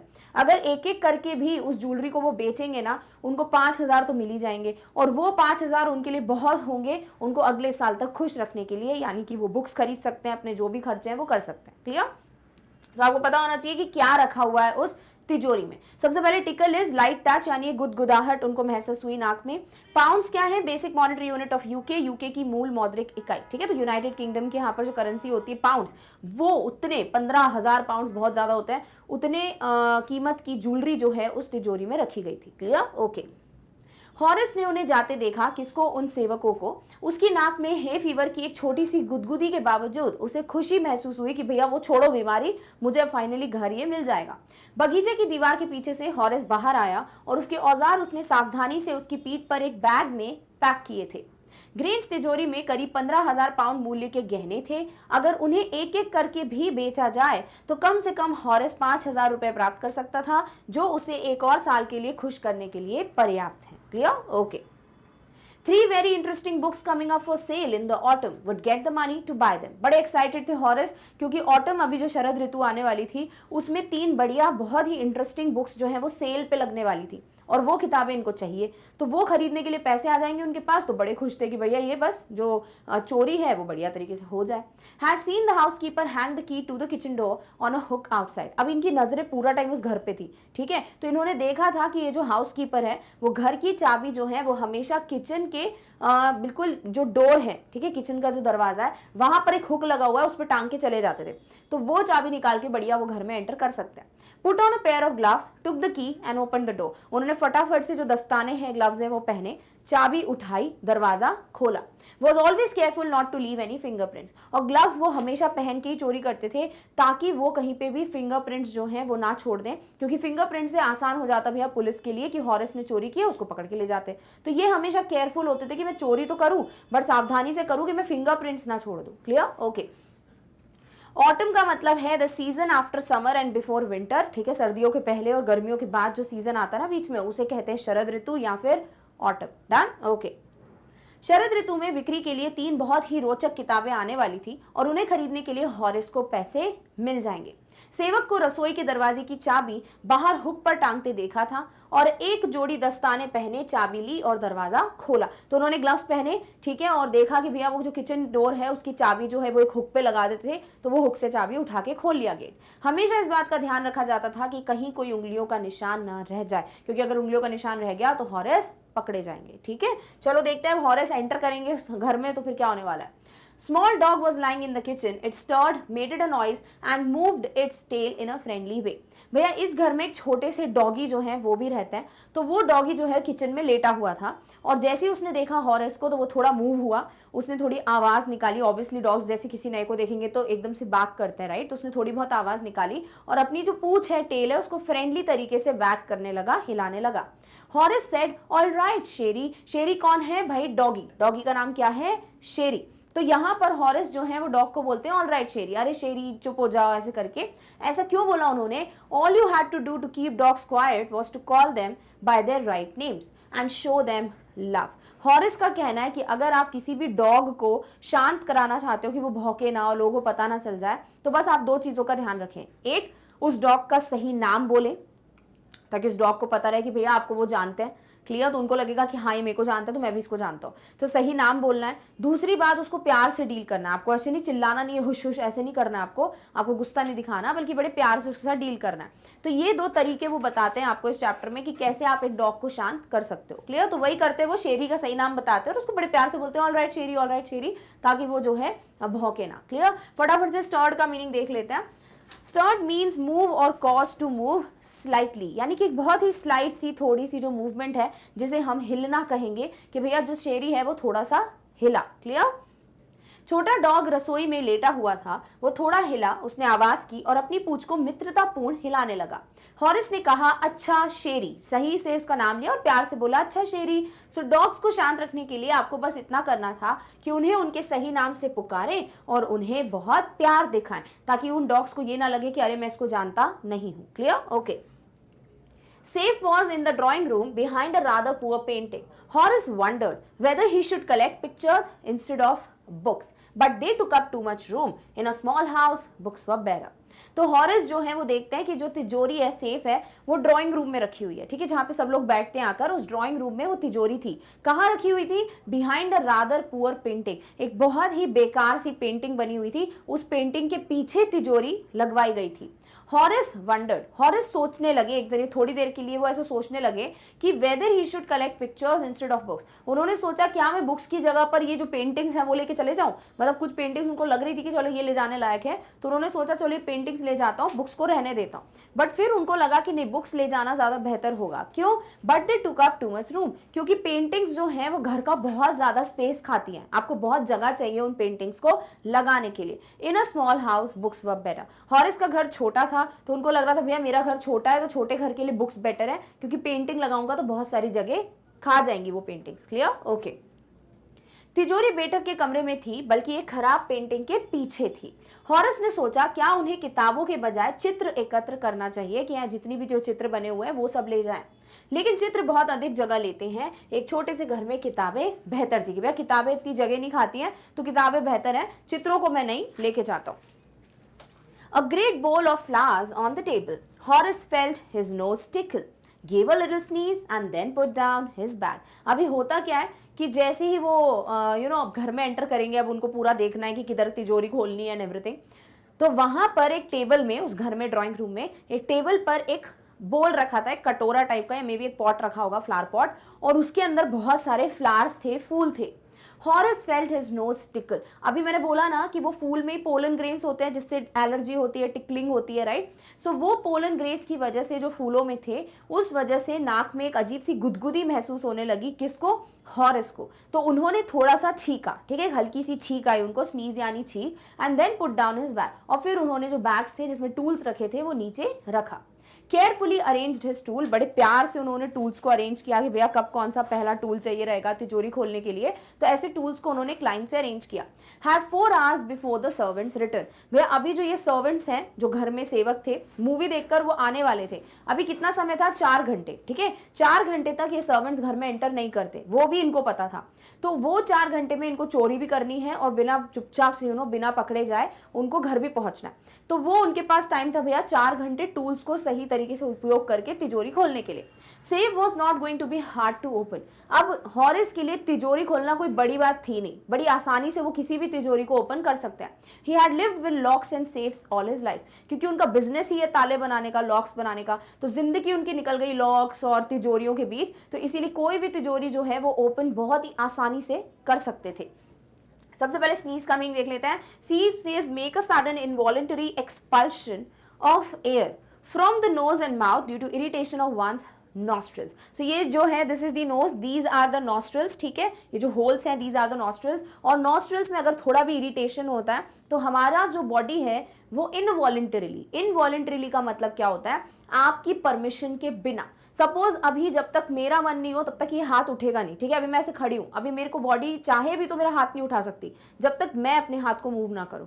This is voluntary, यानी मेरी इच्छा से। बट कई चीजें होती है बॉडी में जो मेरी इच्छा से नहीं चलती। अभी मैं बोलूं हार्ट अभी रुक जा, अभी मत, हार्ट बीट नहीं होनी चाहिए, बिल्कुल पंप नहीं करना ब्लड को, तो सुनेगा क्या, नहीं, वो इनवॉलंटरी है, क्योंकि वो सारी चीजें मेरे हाथ में नहीं, वो मेरी बॉडी के कंट्रोल में, करेक्ट। वैसे ही ये जो स्नीज है वो इनवॉलंटरी एक्शन है, छींकना जो है आपके हाथ में नहीं होता कि अब मेरे को छींकना है, वो ऑटोमेटिक आ जाता है, that is what is sneeze, ठीक है। सो स्नीज मीन्स छींक, यानी छोटी बहुत ही उसको छींक आई क्योंकि वहां पर फूल रखे थे, उनको एलर्जी है, और फिर उन्होंने टूल्स रखे, फटाफट से अपना काम करना अब उनको स्टार्ट करना है, क्लियर, ओके। मेज पर फूलों का एक बड़ा कटोरा रखा था। हॉरिस ने अपनी नाक में एक गुदगुदी सी महसूस की, थोड़ा सा छीका यानी थोड़ी सी छींक दी, और फिर अपना बैग नीचे रखा, और जो उनके पास बैग था जिसमें बहुत सारे हथियार थे या टूल्स थे जो भी चाहिए होते हैं वो सब उन्होंने नीचे रखा। अपने औजारों को सावधानी से व्यवस्थित किया, और जो टूल्स थे उनके बैग में उसको बहुत ही अच्छे से उन्होंने अरेंज करके रख दिया। सेवकों के लौटने में 4 घंटे थे। कितना समय था भाई, 4 घंटे का समय था। तिजोरी को खोलना मुश्किल नहीं था क्योंकि वह जीवन भर ताले और तिजोरियों के साथ ही रहा है। कौन, हॉरिस। तो हॉरिस के लिए किसी भी सेफ को खोलना कोई बड़ी बात है नहीं क्योंकि वो बचपन से वही काम कर रहे हैं। Done, okay. नेक्स्ट है the burglar alarm was poorly built, came back and sneezed loudly as the smell of the flowers came to him again. अभी ये जो हॉरिस है उनका मानना है कि देखो घर में चोरी होती है ना, कभी भी जैसे कोई घुस जाए घर में तो एक अलार्म लगाते हैं, that is burglar alarm. What is burglar, चोर, ठीक है। तो चोर अगर कभी एंटर कर जाए घर में तो घर के सारे अलार्म्स वगैरह बजने चाहिए, that is what is burglar alarm. और इस घर में वो बहुत बुरी तरीके से लगवाया गया था क्योंकि हॉरिस एंटर भी होगा और कोई अलार्म नहीं बजा, तो डेफिनेटली अलार्म बहुत ही पुअरली लगा हुआ था। Came back and sneeze loudly as the smell of the flowers came to him again. फिर वापस आए हॉरिस और बहुत तेज छींके क्योंकि उनको फिर से उन फूलों की खुशबू आने लगी और उससे फिर उनको एलर्जी महसूस हुई, तो वो फिर से स्नीज करते हैं। हॉरिस थॉट, एकदम से हॉरिस जो है वो सोचते हैं, how foolish people are when they own valuable things. Horace सोचते हैं कि भैया जब भी लोगों के पास कीमती चीजें होती हैं तो वो कितने बड़े बेवकूफ होते हैं। क्यों? A magazine article had described this house, giving a plan of all the rooms and a picture of this room. कि भाई एक मैगजीन के आर्टिकल में इस घर के बारे में सब लिखा हुआ था और उसमें उन्होंने सब बता दिया कि भाई इस घर में कैसे कमरे हैं, कहाँ से क्या एंट्री है, सब बता दिया, कैसा दिखता है ये पूरा घर अंदर से, पूरे फोटोज बता दिए। The writer had even mentioned that a painting hid a safe. Even जिसने लिखा था ये आर्टिकल उसने ये भी बता दिया था कि भैया इस घर में एक पेंटिंग के पीछे तिजोरी छुपी हुई है। अरे ऐसा कौन बताता है, क्योंकि जो चोर है वो तो पूरी जो भी जांच पड़ताल है पूरी जानकारी प्राप्त करके आएंगे, राइट। तो ये वही सोच रहे थे कि भाई आपके पास इतनी कीमती चीजें हैं तो आप कितने बेवकूफ हो कि आप अपने घर में कौन सी चीज कहाँ रखी है वो सब बता भी दे रहे हो पब्लिकली, ताकि इन्फॉर्मेशन हमको मिल जाए और हम आसानी से चोरी कर लें। साथ ही साथ बर्गलर अलार्म भी इतनी बुरी क्वालिटी का लगाया था कि डेफिनेटली कोई भी चोर घुसकर चोरी कर सकता है और किसी को पता भी नहीं चलेगा। Clear, alright. फटाफट से बर्गलर का मीनिंग देखते हैं। Burglar is a person who commits theft, यानी कि चोर, जो भी चोरी करता है उसे बर्गलर कहते हैं। चोर को पकड़ने के लिए जो अलार्म लगाते हैं that is burglar alarm. Done, alright.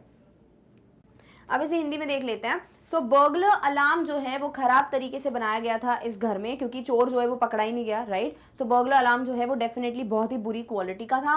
वापस आए कौन? हॉरिस, और जोर से छीके, क्योंकि फूलों की गंध फिर से उसके नाक में आ गई थी। तो फिर से उनको वो फूल की स्मेल आ रही थी और डेफिनेटली उनको एलर्जी है, तो वो फिर से बहुत तेज छीके और फिर अपने काम में लग जाएंगे। हॉरिस ने सोचा लोग कितने मूर्ख होते हैं कि जब उनके पास कीमती चीजें होती हैं और वे एक पत्रिका में लेख के द्वारा सारी इंफॉर्मेशन दे रहे हैं, बहुत बड़ी बात है, राइट।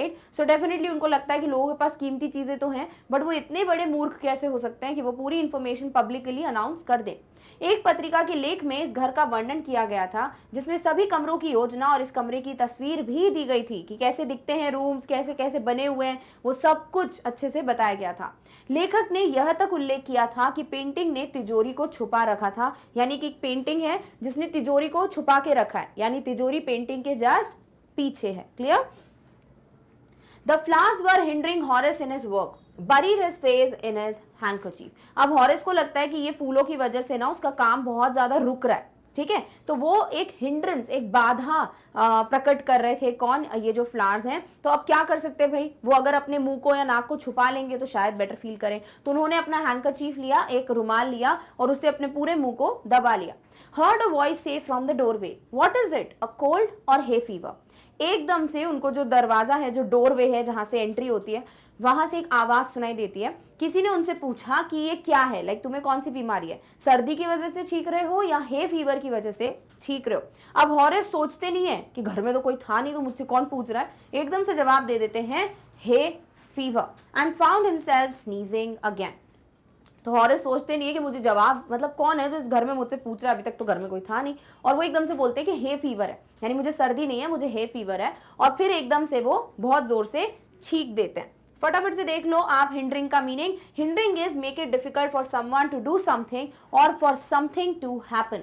किसी भी चीज के लिए, किसी भी चीज के होने के लिए, या फिर किसी भी इंसान कोई भी जो काम कर रहा है उसके लिए अगर कोई बाधा हो रही है या कोई हिंड्रेंस पैदा हो रहा है, that is what is hindering.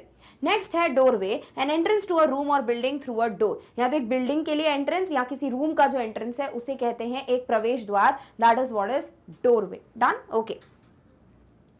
Fool Horace के काम में बाधा ला रहे थे, अपने चेहरे को उसने रुमाल में दबा लिया। तो इन फूलों की वजह से ना हॉरिस के काम में बहुत बाधा प्रकट हो रही थी, तो डेफिनेटली उसने क्या किया, फटाफट से रुमाल लिया और अपना मुंह जो है वो पूरा ढक लिया। दरवाजे से एक आवाज सुनी, यह क्या है, सर्दी या फीवर। एकदम से उनको एक आवाज आती है जो उनसे पूछता है, जो भी आवाज थी उनपे ये पूछा जाता है उनसे कि ये सर्दी है कि हे फीवर है। हॉरिस ने कहा हे फीवर, खुद को फिर से छींकते हुए पाया। तो हॉरिस ने फिर जवाब दिया कि मुझे हे फीवर है, और एकदम से वो बहुत जोर से छींक देते हैं। Clear? Okay. Voice went on, can cure it with a special treatment, if you find out just what plant gives you the disease. अब यहाँ पर ये जो आवाज़ थी, जो भी जिसकी भी आवाज़ थी, वो कंटिन्यूसली चलती है और वो बोलते हैं, जो भी आवाज़ थी जिनकी, कि ये जो बीमारी है हे फीवर, उसको बहुत आसानी से ठीक किया जा सकता है, क्योर किया जा सकता है। कैसे? अगर जो भी पर्सन है जिसे हे फीवर है, वो ये आइडेंटिफाई कर ले, पता लगा ले कि किस प्लांट से, किस पौधे की वजह से उनको हे फीवर होती है, तो वो इस बीमारी से छुटकारा पा सकते हैं। I think you would better see a doctor if you are serious about your work. और फिर ये आवाज बोलती है कि भाई तुम्हें डॉक्टर से एक बार कंसल्ट कर लेना चाहिए अगर तुम अपने काम को लेकर बहुत ज्यादा सीरियस हो। I heard you from the top of the house just now, क्योंकि मैंने तुम्हारी जो आवाज है छींकने की, वो मैं घर के ऊपर थी, बिल्कुल घर में कोई ऊपर वाले रूम में, और मैंने वहां तुम्हारी आवाज सुन ली। यानी कि अगर तुम चोर हो तो तुम चाहोगे कि कोई तुम्हारी आवाज ना सुने, तो तुम्हें एक बार डॉक्टर से कंसल्ट जरूर करना चाहिए कि भैया मेरी बीमारी का इलाज क्या है, ताकि मैं किसी को ये ना बता सकूं कि हाँ मैं छींक छींक के बता रहा हूँ कि मैं इस घर में हूँ और चोरी करने आया हूँ। क्लियर? तो ये जिसकी भी आवाज थी वो कौन है वो तो पता चलेगा, बट पहले इसको हिंदी में पढ़ते हैं। सो आवाज चलती रही और एक विशेष उपचार से इसे ठीक कर सकते हैं, तुम जानते हो, अगर तुम्हें पता चल जाए कि कौन सा पौधा है जो तुम्हें बीमारी देता है। तो ये आवाज जो कंटिन्यूसली चलती है उसमें उन्होंने ये बताया कि भैया उस पौधे को, उस प्लांट को आइडेंटिफाई कर लो जिससे तुम्हें बीमारी होती है। मुझे लगता है कि अगर तुम अपने काम को लेकर गंभीर हो तो बेहतर होगा कि तुम डॉक्टर से एक बार मिलो, क्योंकि मैंने अभी अभी तुम्हें घर में ऊपर सुना, यानी कि मुझे तुम्हारी आवाज आ गई चीखने की और फिर मैं नीचे आ गई, मुझे पता चल गया कि भैया कोई तो इस घर में है। Clear? It was a quiet, kindly voice, but one with firmness in it. A woman was standing in the doorway and Sherry was rubbing against her. तो क्या दिया हुआ है यहाँ पर कि ये जो आवाज है ना वो बहुत ही बढ़िया थी, क्वाइट, काइंडली वॉइस, जैसे बहुत प्यार से कोई बात कर रहा है, but one with firmness in it. But ऐसा था कि कॉन्फिडेंस पता चल रहा था उस आवाज़ में कि बहुत प्यार से बोल रही थी जो भी थी ये लेडी, बट आवाज़ में बहुत ज़्यादा फर्मनेस भी थी। तो एक लेडी थी जो डोरवे पे, यानी वो जो एंट्रेंस था वहाँ पर खड़ी हुई थी, और जो शेरी है, जो डॉग है, वो उन्हीं के साथ उनके साथ ही खड़ा हुआ था और इस तरीके से बिहेव कर रहा था जैसे कि वो उनको जानता है। She was young, quite pretty and was dressed in red. ये जो लेडी है वो यंग थी, यानी ज़्यादा एज नहीं थी उनकी, ठीक थी, अच्छी थी दिखने में, quite pretty and was dressed in red, और रेड कलर की ड्रेस उन्होंने पहनी हुई थी। She walk to the fireplace and straighten the ornaments there. और हर घर में एक फायर प्लेस, एक चिमनी लगी होती है ऐसे घरों में, ठीक है, जैसे ठंड वंड होती है तो उसमें फिर जो भी फायरवुड है वो बर्न किया जाता है to keep the place warm. तो वो फायर प्लेस, वो जो चिमनी एरिया है, वहां पर जाती है लेडी और अपने गहनों को ठीक करने लगती है, ऑर्नामेंट्स को जो है वो ठीक करने लगती है। तो ये जो लेडी है, देखते हैं वो कौन है, पहले इसको पढ़ लेते हैं। सो यह एक शांत दयालु आवाज थी, लेकिन इसमें एक दृढ़ता थी। दरवाजे पे एक औरत खड़ी थी और शेरी उसके साथ था। वह जवान थी, काफी सुंदर थी और लाल रंग के कपड़े पहने हुई थी। वह चिमनी के पास गई और अपने गहनों को सीधा करने लगी। अब ये लेडी कौन है वो तो हमें पता चलेगा जब ये लेडी खुद बताएंगी कि भैया ये कौन है। So she said, "Down, Sherry. Anyone would think I would have been away for a month. However, I came back just in time, though I didn't expect to meet a burglar." तो ये जो lady है वो शेरी को या dog को बोलती है कि अरे शेरी नीचे बैठ जाओ, डाउन शेरी। फिर बोलती है कि किसी को भी लगेगा कि मैं 1 महीने से तुमसे दूर थी, यानी मैं अपने डॉग से 1 महीने से दूर थी। हाउएवर, मैं बिल्कुल सही टाइम पे घर आई हूँ, यानी मैं बिल्कुल सही वक्त पे घर में आई हूँ, और मैंने कभी भी ये चीज़ की उम्मीद नहीं की थी कि मैं जैसे ही घर आऊँगी मुझे एक चोर से मिलने का मौका मिलेगा। Horace had some hope because she seem to be amused at meeting him. अब ये जो लेडी है ये बहुत प्यार से बात कर रही है, हंसते हुए बात कर रही है, तो हॉरिस को लगा कि फिर भी थोड़ी बहुत उम्मीद है कि मैं शायद पकड़ा ना जाऊं, या मेरे साथ पुलिस वगैरह को ना भेज दे या कैच करने के लिए मुझे। सो डेफिनेटली उसको लग रहा था हॉरिस को कि थोड़ी बहुत तो उम्मीद है कि ये लेडी मुझे माफ कर देगी, क्योंकि ये जो लेडी है जैसे ही मिली इनसे तो ये थोड़ी खुश थी। She was amuse, she found Horace may be funny. So definitely इतना सीरियस एनवायरमेंट नहीं था, तो इनको थोड़ी बहुत उम्मीद थी। He might avoid trouble if he treated her the right way. और हॉरिस ने सोचा अगर मैं इनसे अच्छे से बात करूं तो शायद मैं अपने लिए मुसीबत को न्योता जो है वो नहीं दूंगा। क्लियर? फटाफट से अम्यूज्ड का मीनिंग देखते हैं। Amused is finding something funny और एंटरटेनिंग। कोई भी चीज़ अगर आपको बहुत ही फनी या एंटरटेनिंग लगती है, यानी आप खुश हो जाते हो किसी चीज़ से, that is what is amuse. यानी कि द लेडी वॉज खुश, कैसे? When she met Horace. Done? Okay. उसने कहा, शेरी नीचे बैठो, किसी को भी लगेगा कि मैं 1 महीने के लिए दूर चली गई थी। हालांकि मैं समय पर वापस आ गई हूं और मुझे एक चोर से मिलने की उम्मीद तो बिल्कुल भी नहीं थी। हॉरिस को कुछ उम्मीद थी क्योंकि वह उससे मिलकर खुश लग रही थी, और अगर वह उसके साथ सही तरीके से व्यवहार करता तो शायद वो परेशानी से बच सकता था। यानी हॉरिस ने अभी बेचारे ने चोरी भी नहीं की है, बेचारा क्यों बोल रहे हैं, वैसे चोरी कर रहा है वो, बट हाँ डेफिनेटली अभी पता नहीं है वुमन है कौन, क्या होने वाला, और बहुत ही बड़ा ट्विस्ट है स्टोरी के एंड में। Clear? Okay. So he replied, I didn't expect to meet one of the family. I see what an inconvenience it is for you to meet me. What are you going to do? तो ये जो है हॉरिस वो एकदम से बोलते हैं इस लेडी को कि I did not expect to meet one of the family. जैसे उस लेडी ने बोला ना कि मैं चोर से मिलने की बिल्कुल उम्मीद लेके नहीं आई थी, तो वो भी बोलते हैं कि मुझे भी उम्मीद नहीं थी कि मैं परिवार के किसी एक मेंबर से मिलने वाला हूँ। I see what an inconvenience it is for you to meet me. What are you going to do? तो ये लेडी बोलती है कि हाँ मैं देख रही हूँ कि तुम मुझसे मिले हो तो तुम्हें कितनी परेशानी हो रही है, और अब तुम क्या करोगे? लाइक फैमिली मेंबर को एक्सपेक्ट किया नहीं था, अब तुमने देख लिया इस घर में कोई तो है, तो अब तुम क्या करने वाले हो? My first thought was to run. हॉरिस बोलते हैं कि मेरे दिमाग में पहली चीज जो आई वो ये थी कि मैं अब यहाँ से भाग जाता हूँ, इसके पहले कि मैं पकड़ा जाऊँ मैं भाग जाता हूँ।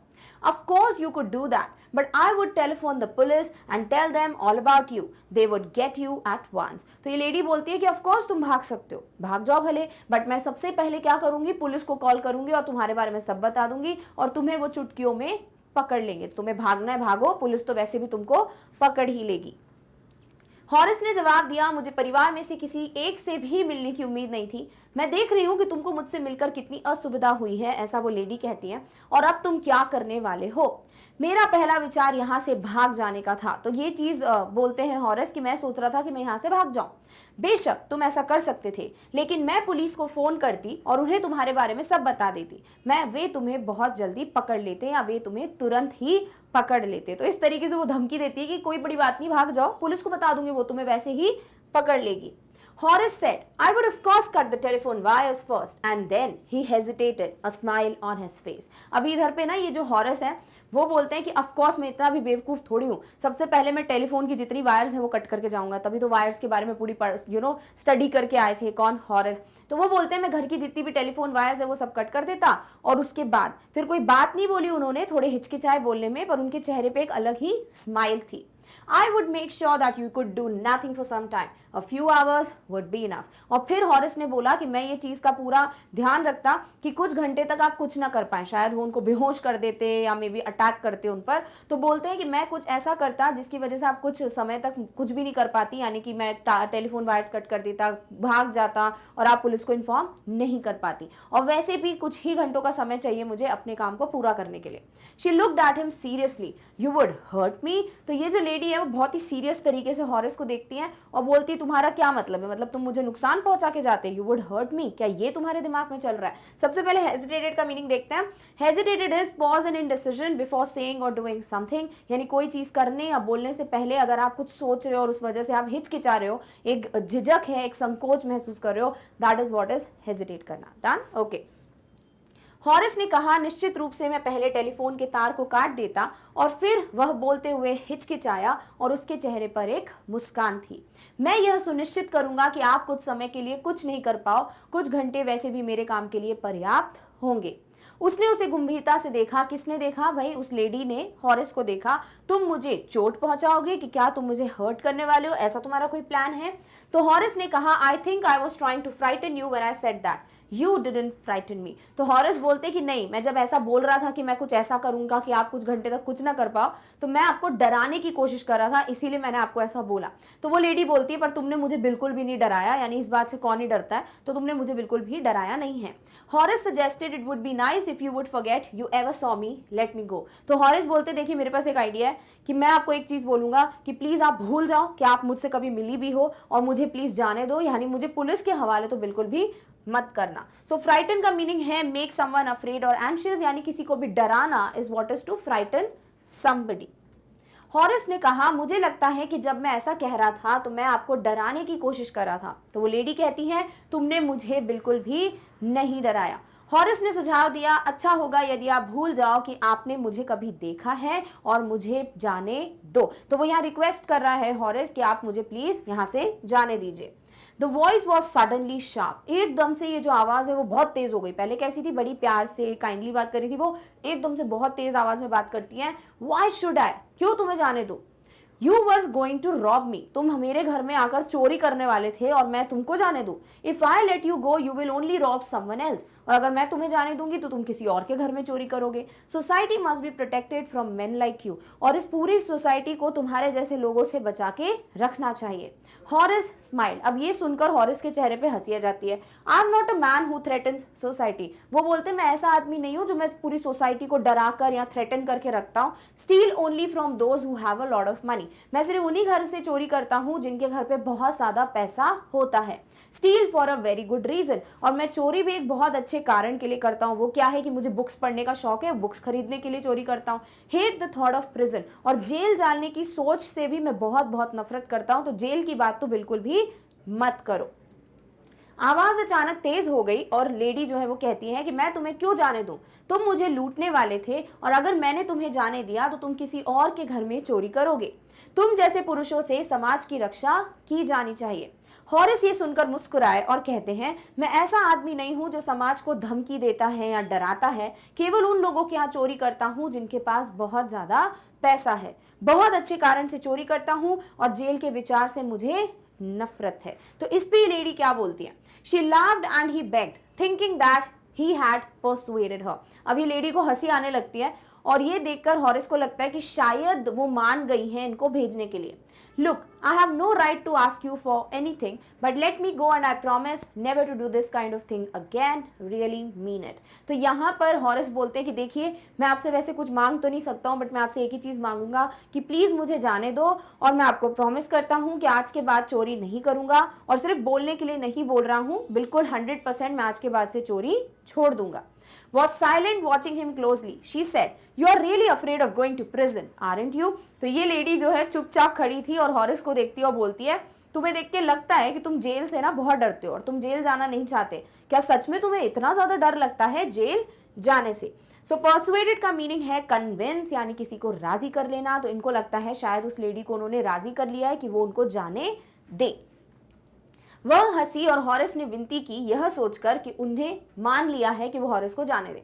देखो, मुझे आपसे कुछ भी मांगने का कोई अधिकार नहीं है, लेकिन मुझे जाने दो और मैं वादा करता हूं कि इस तरह का काम फिर कभी नहीं करूंगा। वास्तव में मैं चोरी करना छोड़ दूंगा। चुप थी, उसे करीब से देख रही थी और उसने कहा, तुम सच में जेल जाने से डरते हो ना? और इस तरीके का वो प्रश्न उनके सामने रखती है। Came over to him shaking her head. I have always liked the wrong kind of people. अभी लेडी जो है बोलते बोलते उनके तरफ आती है, हॉरिस की तरफ, अपना जो हेड है वो शेक करते हुए, और बोलती है कि मुझे अब हमेशा से तुम्हारे जैसे जो गलत लोग हैं वही पसंद आते हैं। Picked up a silver box from the table and took a cigarette from it. और वो एक टेबल पे एक सिल्वर कलर का केस रखा है, बॉक्स रखा है, वो खोला और उसमें से एक सिगरेट निकालती हैं ये lady. Horace, eager to please her and seeing that she might help him, took off his gloves and gave her his cigarette lighter. और हॉरिस जो है वो खुश हो गया कि चलो ठीक है, मैं इस लेडी को जो है किसी भी तरीके से बोल सकता हूँ और ये मान जाएगी, मुझे भेज देगी। तो उस एक्साइटमेंट में ये क्या करते हैं, अपने ग्लव्स निकाल देते हैं जो ये कभी नहीं निकालते, और अपना खुद का सिगरेट लाइटर जो है वो इस लेडी को देते हैं ताकि उसकी सिगरेट जो है वो लाइट कर सके। क्लियर? ओके। उसके पास सिर हिलाते हुए आई और कहती हैं, मुझे हमेशा गलत तरह के लोग ही पसंद आए हैं। मेज से एक चांदी का डिब्बा उठाती हैं, चांदी के रंग का डिब्बा उठाती हैं और उसमें से एक सिगरेट ली। हॉरिस उन्हें खुश करने के लिए उत्सुक और यह देखकर कि वह उसकी मदद कर सकती हैं, अपने दस्ताने उतार देता है और उन्हें अपना सिगरेट लाइटर दे देता है। तो भैया सबसे बड़ी गलती तो ग्लव्स उतार दिए, यानी फिंगरप्रिंट्स कहीं ना कहीं तो रह जाएंगे। You will let me go. Held the lighter towards her. Yes, but only if you will do something for me. Anything you say. तो ये जो है वो बोलता है हॉरिस उन लेडी को कि क्या आप मुझे जाने देंगी? तो लेडी बोलती है, हाँ मैं तुम्हें जाने दूंगी, बट एक चीज, तुम्हें मेरे लिए कुछ करना होगा। तो ये बोलते हैं कि ठीक है, आप जो कहें मैं करने के लिए रेडी हूँ। So before we left for London, I promised my husband to take my jewels to our bank, but left them there in the safe. Want to wear them to a party tonight, so I came down to get them. But तो ये lady explain करती है उनको क्या काम है। वो बोलती हैं कि लंदन जाने से पहले मेरे हस्बैंड से मैंने प्रॉमिस किया था कि मैं अपनी पूरी ज्वेलरी बैंक में रखवा दूंगी, बट मैं भूल गई रखवाना। अब पूरी ज्वेलरी जो है इस तिजोरी में है और मुझे शाम को पार्टी में जाना है और वो ज्वेलरी मुझे पहननी है। बट मैं ये ज्वेलरी जब नीचे लेने आई तो आगे क्या होता है वो बताएंगी, बट इतना हम हिंदी में पढ़ लेते हैं। सो आप मुझे जाने देंगी, ऐसा प्रश्न पूछते हैं हॉरिस। लाइटर को उसकी ओर पकड़कर खड़ा रहा।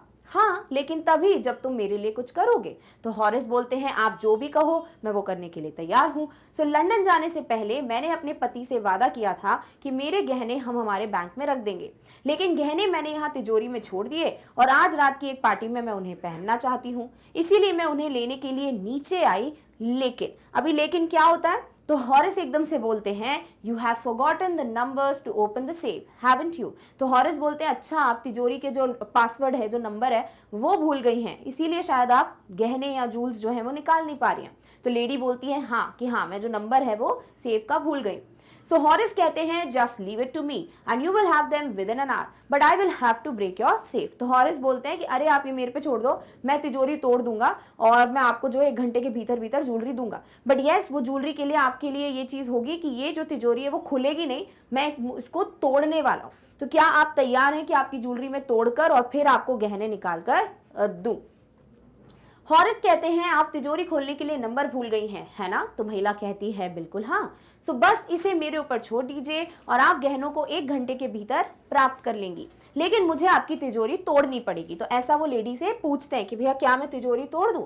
Don't worry about that. Husband won't be here for a month. We'll have the safe mended by that time. तो ये जो लेडी है वो कहती है, जो लेडी जिनको बोलते हैं कि भैया तिजोरी तोड़नी पड़ेगी, तो वो लेडी कहती है कि अरे टेंशन मत लो, मेरे हस्बैंड जो है वो करीबन 1 महीने के लिए यहाँ पर नहीं आएंगे, तो तब तक मैं ये जो तिजोरी है उसको बनवा लूंगी, तो मेरे हस्बैंड को पता भी नहीं चलेगा कि मैंने तिजोरी तोड़वा दी थी। And within an hour, Horace had opened the safe, given her the jewels and gone happily away. और 1 घंटे के भीतर भीतर इसने तिजोरी तोड़ भी दी, गहने निकाल के लेडी को दे दिए और वो खुशी खुशी घर से चला गया कि चलो मैं बच तो गया, मुझे पुलिस के हवाले तो नहीं किया। So mended means repair something that is broken or damaged. कोई भी चीज जो टूट गई है, खराब हो गई, उसको रिपेयर करना, ठीक कराना, that is मरम्मत की हुई कोई चीज, उसे mended कहते हैं। क्लियर? ओके। उसके बारे में चिंता मत करो, मेरे पति 1 महीने के लिए यहाँ नहीं होंगे और उस समय तक मैं तिजोरी को ठीक करवा लूंगी। और 1 घंटे के भीतर हॉरिस ने तिजोरी खोली, उस लेडी को गहने दिए और वो खुशी खुशी अपने घर चला गया। For 2 days he kept his promise to the kind young lady. Morning of the 3rd day, thought of the books he wanted and he knew he would have to look for another safe. देखो 2 दिन तक जो उन्होंने वादा किया था lady से कि मैं चोरी नहीं करूंगा, वो तो निभाया हॉरिस ने, बट जैसे ही तीसरा दिन आया ना, तो सुबह सुबह जो हॉरिस है उसके दिमाग में वो किताबों के बारे में आने लगा जो किताबें उसको खरीदनी थी। और वही होता है कि भैया चोर तो चोरी करेगा, तो वो 2 दिन तक तो अपने आप को थोड़ा सुधार लिया था हॉरिस ने, बट तीसरे दिन फिर उसको चोरी करने की इच्छा होती है और वो सोचता है कि अब मुझे एक और तिजोरी के बारे में ढूंढना पड़ेगा और मुझे चोरी करनी पड़ेगी। Never got the chance to begin his plan. But उस चोरी की प्लानिंग करने की, स्टार्टिंग करने का भी टाइम नहीं मिला हॉरिस को। ऐसा क्या हुआ? By noon a policeman had arrested him for the jewel robbery at Shotover Grange. क्योंकि दोपहर तक पुलिस आकर जो है हॉरिस को अरेस्ट करके चली गई थी कि जो ग्रेंज में ज्वेलरी थी ना उस सेफ में वो चोरी हो गई है और वो चोरी जो है किसने की है? हॉरिस ने। तो इसीलिए उनको पुलिस पकड़ के चली गई। अभी ऐसा क्या होता है पढ़ेंगे, पहले हिंदी में पढ़ते हैं। 2 दिनों तक उसने दयालु युवती से किया हुआ अपना वादा निभाया कि उसने चोरी नहीं की। तीसरे दिन की सुबह अपनी मनचाही किताबों के बारे में सोचा और वह जानता था कि उसे एक और तिजोरी की तलाश करनी होगी। अपनी योजना शुरू करने का मौका भी नहीं मिला क्योंकि दोपहर तक एक पुलिसकर्मी आकर शॉटओवर ग्रेंज में गहना डकैती के आरोप में गिरफ्तार करके हॉरिस को ले जा चुका था। अभी भैया क्या हुआ? हॉरिस ने तो करी नहीं है चोरी, फिर क्या हुआ? Had opened the safe without gloves, his fingerprints were all over the room. क्योंकि वो ग्लव्स उतार के लाइटर वाइटर दिया, फिर ग्लव्स पहनना भूल गए। उनको क्या पता, मालकिन है बोला है खुद की जूल्स निकाल के, तो काय को पहनेंगे ग्लव्स। तो वो जो तिजोरी उन्होंने बिना ग्लव्स के खोली, हर जगह फिंगरप्रिंट्स थे और इसीलिए फंस गए। No one believed him when he said that the wife of the owner of the house had asked him to open the safe for her. और जैसे ही हॉरिस ने बोला कि भैया इस घर के जो मालिक हैं उनकी धर्म पत्नी ने ही मुझे बोला कि भैया तिजोरी तोड़ के मुझे गहने निकाल के दो, तो कोई बिलीव ही नहीं कर रहा कि ऐसा हो ही नहीं सकता। ऐसा क्यों? The wife herself, a grey haired sharp tongued woman of 60 said that the story was nonsense. क्योंकि इस घर की मालिक की जो वाइफ है वो कौन थी भाई? 60 साल की एक महिला थी जिनके सफेद बाल थे, ग्रे हेयर, और बहुत ही तेज बोलती थी वो, बहुत तेज तर्रार उनके शब्द थे। और वो कहती है कि ये कहानी बिल्कुल नॉनसेंस है क्योंकि मैंने तो इससे कभी नहीं कहा ज्वेलरी निकालने के लिए, और डेफिनेटली इनने कहा भी नहीं है। तो वो लेडी कौन थी भाई? वो खुद चोर थी, वो कोई मालकिन वालकिन नहीं थी, वो खुद चोरी करने आई थी, पर वो खुद ना फंस जाए इसीलिए उसने हॉरिस को फंसा दिया। क्लियर? ओके। बिना दस्तानों की तिजोरी खोली थी, उसकी अंगुलियों के निशान पूरे कमरे में थे। किसी ने उस पर विश्वास नहीं किया जब उसने कहा कि घर के मालिक की पत्नी ने उसे उसके लिए तिजोरी खोलने के लिए कहा था। खुद जो पत्नी थी उस घर के मालिक की, एक सफेद बालों वाली महिला, 60 साल की तेज तर्रार महिला थी। उन्होंने कहा कि ये कहानी बिल्कुल बकवास है, मैंने बिल्कुल नहीं बोला इसको कि मेरे लिए ये गहने निकाल कर दो। Done? Okay. Horace is now the assistant librarian in the prison, often thinks of the charming, clever young lady who was in the same profession as he was and who tricked him. अब हॉरिस जो है again jail चला गया है, दूसरी बार jail गया वो, और वहां पर अभी वो असिस्टेंट लाइब्रेरियन है। प्रिजन में, जेल की लाइब्रेरी में असिस्टेंट लाइब्रेरियन है, और वहां पर वो अक्सर यही सोचता रहता है कि वो जो खूबसूरत सी लड़की थी वो खुद भी चोर थी और उसने हॉरिस को बेवकूफ बना दिया। Gets very angry when anyone talks about honor among thieves. और जब भी हॉरिस को कोई कहता है ना कि चोर में भी आपस में मान सम्मान होता है एक दूसरे के लिए, तो हॉरिस को बहुत गुस्सा आता है क्योंकि ये लेडी भी चोर थी और उसने बिल्कुल भी मान सम्मान नहीं दिखाया कि आधा आधा चोरी कर लेते हैं, नहीं, उसने तो बल्कि दूसरे चोर को फंसा दिया। तो कौन सी कहावत सच हुई?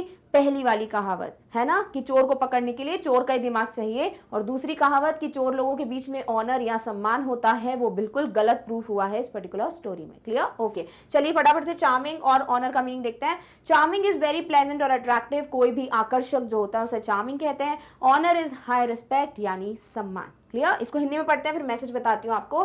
हॉरिस अब जेल में सहायक पुस्तकालय अध्यक्ष हैं। अक्सर आकर्षक चतुर युवा महिला के बारे में सोचता है जो उसी पेशे में थी और जिसने उसे धोखा दिया था। जब कोई चोरों के बीच सम्मान की बात करता है तो हॉरिस को बहुत गुस्सा आता है क्योंकि वो खुद एक भुक्तभोगी है कि उनको बिल्कुल भी सम्मान नहीं मिला एक चोर के थ्रू, बल्कि एक जेल का ही लाइफ नसीब हुई। क्लियर? ऑलराइट, चलिए तो एक ही छोटा सा मैसेज है जो आपको इस पूरी स्टोरी में मिलता है, और वो ये है, do not trust anyone blindly. किसी को भी आंख मूंद पर विश्वास नहीं करना चाहिए किसी पे भी। जब तक आप उसे जानते नहीं हैं, आप उनके बारे में चीज़ें पता नहीं कर लेते, तब तक किसी पे ट्रस्ट मत करो। साथ ही साथ अगर हॉरेस घर के मेंबर्स की भी हिस्ट्री निकाल लेते कि कौन कैसा दिखता है, तो शायद वो फंसते नहीं। क्लियर? सो एक ही संदेश है, वो क्या है? किसी पर भी आंख मूंद कर भरोसा ना करें। डन? सो इस तरीके से चैप्टर डन। आई होप आपको मजा आया स्टोरी पढ़कर। एंड या इस तरीके से इजी और बहुत ही इंटरेस्टिंग स्टोरी थी। अब फटाफट से वेबसाइट के बारे में डिस्कस करते हैं एंड फिर इस वीडियो को एंड करेंगे। क्लियर? All right. सो देखिए, अगर आप वेबसाइट विजिट करना चाहते हैं ताकि आप सारे वीडियोस को प्रॉपर्ली एक्सेस कर सकें, तो फटाफट से गूगल पे जाइए, टाइप कीजिए magnetbrains.com। जैसी वेबसाइट ओपन करेंगे ये पेज डिस्प्ले होगा। अब इस पेज पे ध्यान से देखें तो सारे कोर्सेज हैं, जो भी आप पढ़ना चाहते हैं उस पर क्लिक कर दीजिए। सपोज आपको पढ़ना है CBSE हिंदी मीडियम, क्लिक कीजिए, आपके सामने सारी क्लासेस आएंगी। उस क्लास पे क्लिक कीजिए जिसका सब्जेक्ट देखना चाहते हैं। सपोज क्लास 10 क्लिक किया आपने, आपके सामने सारे सब्जेक्ट्स की लिस्ट आ गई। उस सब्जेक्ट पे क्लिक कीजिए जिसका वीडियो देखना चाहते हैं। सपोज आपको देखना है फर्स्ट फ्लाइट बुक का कोई भी चैप्टर, क्लिक करो, आपके सामने सारे चैप्टर्स के नाम आ जाएंगे। ये देखिए फर्स्ट फ्लाइट बुक, आपने क्लिक किया, जैसे ही क्लिक करेंगे आपके सामने सारे चैप्टर्स की लिस्ट आएगी। जैसे from the diary of Anne Frank का आपको अमांडा पोएम जो है उसका कंप्लीट चैप्टर रिवीजन देखना, तो क्या करोगे? क्लिक करो पोएम पे और आपके सामने उसका वीडियो प्ले होना स्टार्ट हो जाएगा। सो इतना आसान होता है वीडियोस तक पहुंचना by just few click and या दैट इज हाउ आपके लिए सिंपल हो जाता है। तो वेबसाइट विजिट करना जरूर बनता है। डन? All right. सो इस तरीके से आ चुके हैं हम आज के वीडियो के डिस्कशन के अंत में। आई होप आपको सारी चीजें क्लियर हो गई हैं। कोई भी डाउट है तो प्लीज कमेंट सेक्शन में बता देना, ताकि मैं उसे प्रश्न उत्तर वाले वीडियो में हैंडल कर सकूं। क्लियर? All right. चलिए, सो अब हम बहुत जल्द मिलेंगे अगले वीडियो में अगले टॉपिक के साथ। तब तक खुद का सबका ध्यान रखिए। Thank you so much for watching. Bye.